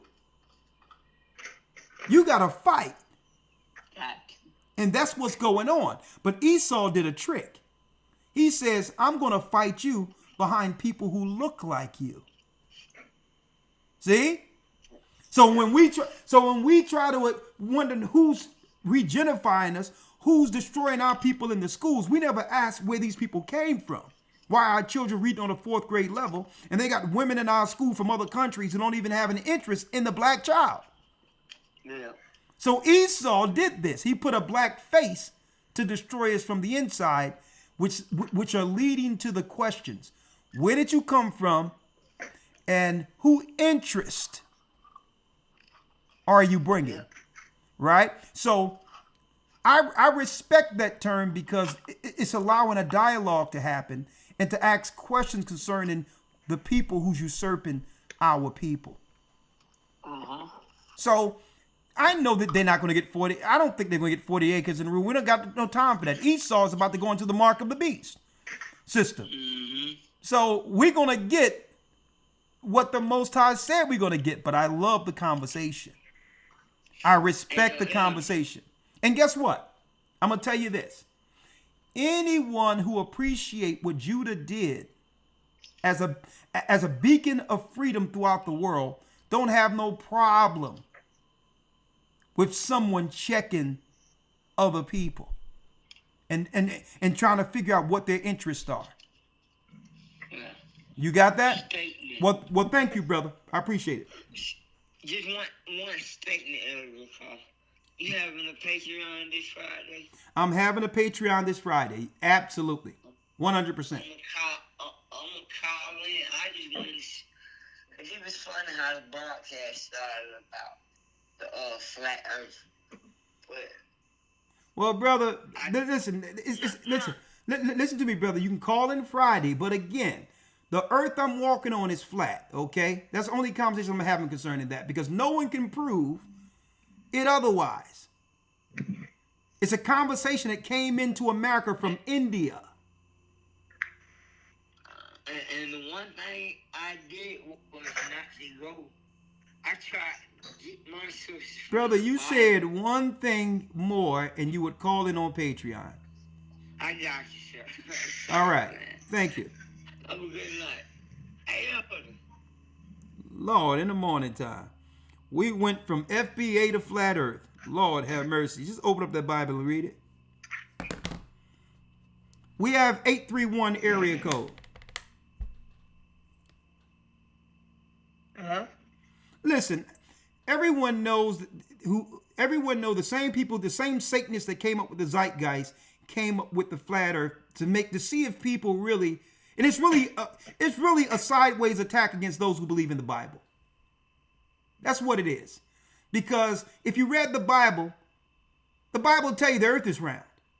And if you question that with an Indian ideology that came from the East, they know just how much you didn't read the Bible. It's just an attack on those who believe in the Bible. But again, it's not even worth arguing because it's a conversation that goes nowhere. Okay, what does the shape of the earth have to do with how we get through this? It's a waste of conversation. They got armies coming in and people talking about, well, the earth is flat, the earth is square. They're like, okay, I'm going to stomp both of you out. Now what? Then you can find out what the shape, what is the shape of hell? Okay? 831 area code. You there, Shapat? Yeah, hello? Yeah. What is the shape of hell, okay? I knew that would get you going. 831 area code, talk to me. Is it me? That's you? Yes. Oh, okay. I don't want to hold up your broadcast, but I needed to talk to you about something that happened, and I needed to talk to you. What do you mean about what happened? What do you mean? I tried to talk to leadership about it, but they weren't hearing me or understanding. Where are you from? California. Are you in the Church of California? Yes. Okay. If you're talking to leadership about something, tell them tell them to write up a report to give it directly to me about what this something is that they aren't explaining or talking to you about. Now, do you know why I'm doing that? No. I'm doing that because the Bible says that all things be established before 2 or more witnesses. If I hear something one side, I would have a bias. So I'm not going to hear what they have to say. I'm not going to hear what you have to say. The only way to come to a consensus is to hear it together. Because that's fair. Right? Like, for instance, if they told me something about you, would that be fair? Would that be fair for me to now have a conclusion that when you didn't bring your side? Would that be fair to you? I was looking to try to see if I can set up a meeting. No, I'm with you saying, and them. sister, did you hear the question? Yeah, it wouldn't be fair. Okay, so when people do that, I believe that when people start talking and they hear, that's intentional. So believe it or not, I have enough patience to hear what you're going to say after that. But don't ignore the question. So let me go back to the question. If they would have called me and tell me one side something about you that would help me develop a bias without knowing your side, would that be fair to you? No. So would that be fair to me to hear what your side is outside of them without both of you being present? No, it wouldn't be fair. So I believe you want a righteous judgment, correct? Yes. The Most High says, before how many witnesses let all words be established? 2. There you go. 2 or 3, I believe. Exactly. And if you're right, it's going to be showed they're wrong and it's going to be corrected. If you're wrong, you're going to see you're wrong, and everyone, either side, is going to be better after that, right? Because we followed what God said. That's what you want, right? Yeah. I've seen instances where someone would try to give me their side and hope that I make a judgment on one way and then blame me, right, for not executing a judgment from one side without the other person. Even if I invited the person to talk and say, let me hear what's going on, and one person don't show up. But then they're looking at me as an unrighteous judge when they didn't come for the judgment. So I'm not playing that no more. I'm not playing that call on the phone, all that other slimy stuff that people be doing out there. If it ain't 2 witnesses, I'm not involved. And this have nothing to do with you. Okay? You got it? Okay. So I'm sure whatever it is, it can be fixed. And I'll be here for you. So do me a favor. Speak to the elder or deacon. I'm sure they're listening to this. And let them know I spoke to Elder Rawchaa and I would like a counsel beyond the one I'm having here. That's the first step, right? The first step is to go to them. If they didn't resolve it, you can request a private counsel with them and you, and we'll get to the bottom of it. And we're going to hear it as if what? As if we're hearing it for the first time with you talking to them. Fair? Okay. Yes. Let's get to the bottom of it. All right? All right. Well, thank you. Thank you. And I would like to see this before Friday, please, if you can. Okay. All right? We do have a protocol. If there's an issue with the areas and they're not doing judgment, people in the congregation can request a higher counsel. Right? Okay? Okay. Thank you, sister. Thank you very much. Okay. Thank you. Have a good day. You too. Blessings. And see, if we do things like that, Christ is in the midst. And see, if you don't do things like that, the devil is in the midst because he wanted to just be chatty on one side with the devil and don't want a solution. So they'll just run with what they can run with. That's how the devil works. That's how dissension happens. Because now they've come to a conclusion in their mind that they've made true, even if it's a lie. I don't get poured into no crap like that. I need to hear all sides, and then the scripture speaks.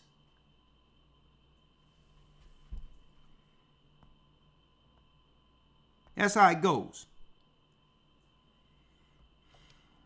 All right, who we got next? You know what I mean? You can't be, nah, men don't operate like that.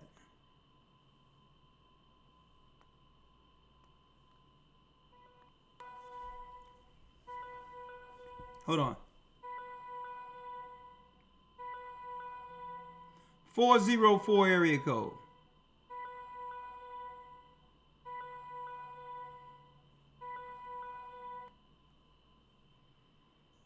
Hello? Hello. 404 area code. Did you call the broadcast? Yeah. This sounds like a baby. I just want to say something to you. Where's your parents? I'm right here. She wanted to. Hi, my name is Victoria. This is my daughter. Her name is Skylar. She just wanted to say thank you. Skylar, the beautiful Skylar. How old are you? 9. And you just wanted to say hello. Yeah. Thank you, Skylar. So you like the teachings online on YouTube? Yeah. Are you going to be in the academy? Maybe. Maybe. What is the academy? The Hebrew Bible Academy that Mama be listening to on Sunday. Yeah. Yeah. She said maybe. See, that I love the honesty of children. Well, thank you, Skylar. Listen to your mother and father. Okay. And always listen to them over any other people, and including strangers that may teach you later. Always trust your family over strangers. All right. All right. What's the Most High's name, Skylar? Ahia. Oh, shucks! Now, round of applause for that. All right, Skylar. What is Christ's name, Skylar? Isaiah. Woo! You hurting the game, ain't you? You see this, Shabbat? Look what the Most High is doing. Have you learned the Hebrew alphabet yet? No. Okay, tell your mother to go over it with you. Lawya does a great job with it, all right? It's easy. Abagada, Hawazaka. It's easy. You will learn it just like ABCs, all right? Okay. Have a good night. You too. And love you. Oh, love you too. What is your mother's name? Victoria Hunt. Victoria, what you got? Hunt. What you got this baby up this time of night for, huh? She heard you guys on it. She was like, I just want to say hey to Elder Rawchaa. You tuck that baby up in the bed. You know what I mean? Come on now. Yes, sir. All right. See you later. Yeah, good night. All right. Good night. Shalom. Shalom. Look at that. See, Shabbat, now you see why the enemy's mad? You see why they're mad right now, right? Our children, the next generation, yeah, they're not going to have to fight through the lies we had to fight through. This is why that's why they locking everything down, and they're seeking to grip up these children and just raise them separate from the parents. That's what's coming. And I'm glad we got our own school now, and our own grade school coming. So I'll tell you what. Well, that concludes our broadcast. Jerusalem compassed with armies. Stay prayed up, sin not. We will soon see Zion. Brothers and sisters, join the Hebrew and Bible Academy. There's nothing like it on the earth. And guess what? Tell your children, never talk to strangers. My parents told us that growing up, but guess what? It means so much now in the world of just, they done put all these strangers and nut jobs from other countries, undocumented, all next to us, freaks and all that. There's a culture, a cataclysm going on, a clash of cultures right now, bringing people who are used to dealing with one thing one way and one thing over entirely different than how the United States operate. And what do I mean by that? And sisters, I'm going to tell you, keep your head on a swivel and don't talk to strangers, sisters. Because what we have come accustomed to and interacting in our culture in the United States, it's entirely different. You get with one of these guys overseas and they come over here with under their culture, you have a disagreement with one of these people that from one of these Shiite countries and all that, man, they'll just get rid of you and no one will hear from you. Because that's the way they used to. They used to just, if a woman talk back, if a woman say something, hey, they'll just, their culture is weird. Right? So protect yourself. Okay? We're dealing with a cultural cataclysm right now. They're throwing everything at us at once with all of these other people. Stay prayed up to the Most High. Be careful around strangers. Follow God's law. Get your house in order. Christ is coming back. With that, thank you, Shabbat. May the Most High stay with you. Stay prayed up. Sin not. We will soon see Zion. We're the children of Israel. And that's right. HistoryTimes.org. We are back. We need to get that academy up to 3,000. If you haven't been in the academy, come on in. Shalom. Thank you, Elder Shabbat. Praises. Shalom. All right. Get some rest, young man. The Arabs and Africans told us to gather our wives and children and sold us. In the belly of these great ships we traveled in fear.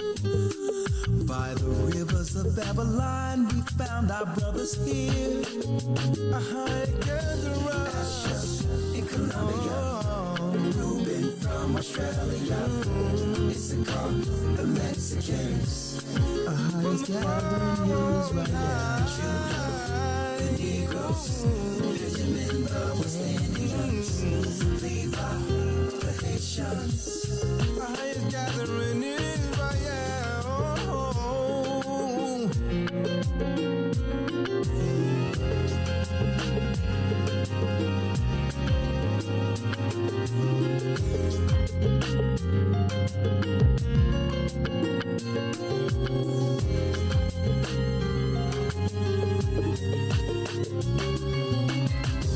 Asher in Colombia, Reuben from Australia, Issachar, the Mexicans.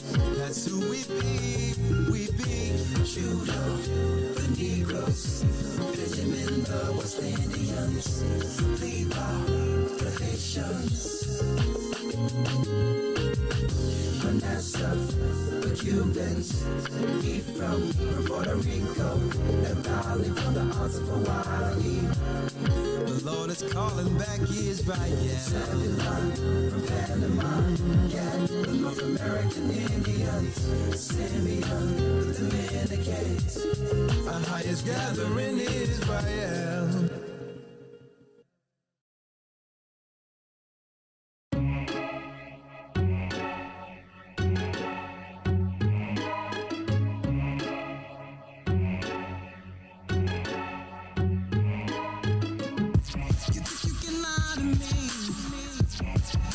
Is written all over your face. Scientific intricity you created out in space. Oh yeah. You can do what you wanna do. Tap the phones, we know you're listening. You can think how you wanna think now, but you can't stop us. The truth is rising. We with you. I will go down without a fight. You think that I can't see what you're doing to me? Yeah, you cannot beat me. 'Cause I'm my hand on your heel, I'm pulling through. A step ahead of you. You think that I can't see? You know I'm with me.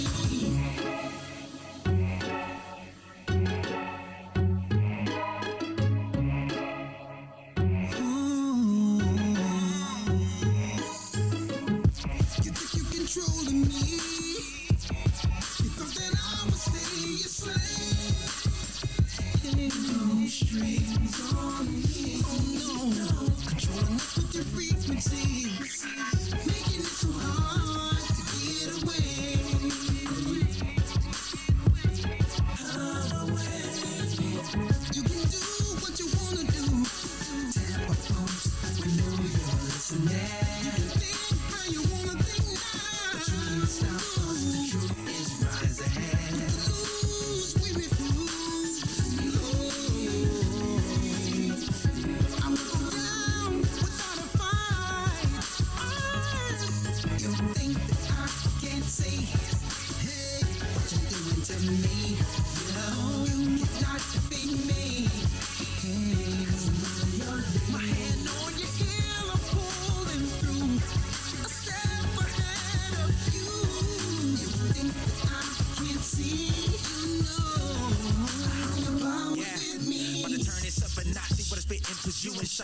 electrical current so current, leaving you paralyzed. And this truth is so amplified while your ego's reduced in size. We a menace to your society, taking your kingdom violently. Bring a paddle to the battle, we can be in the valley of an alley. If the matter is a matter of time, they gonna come where we done, you be looking for Zion.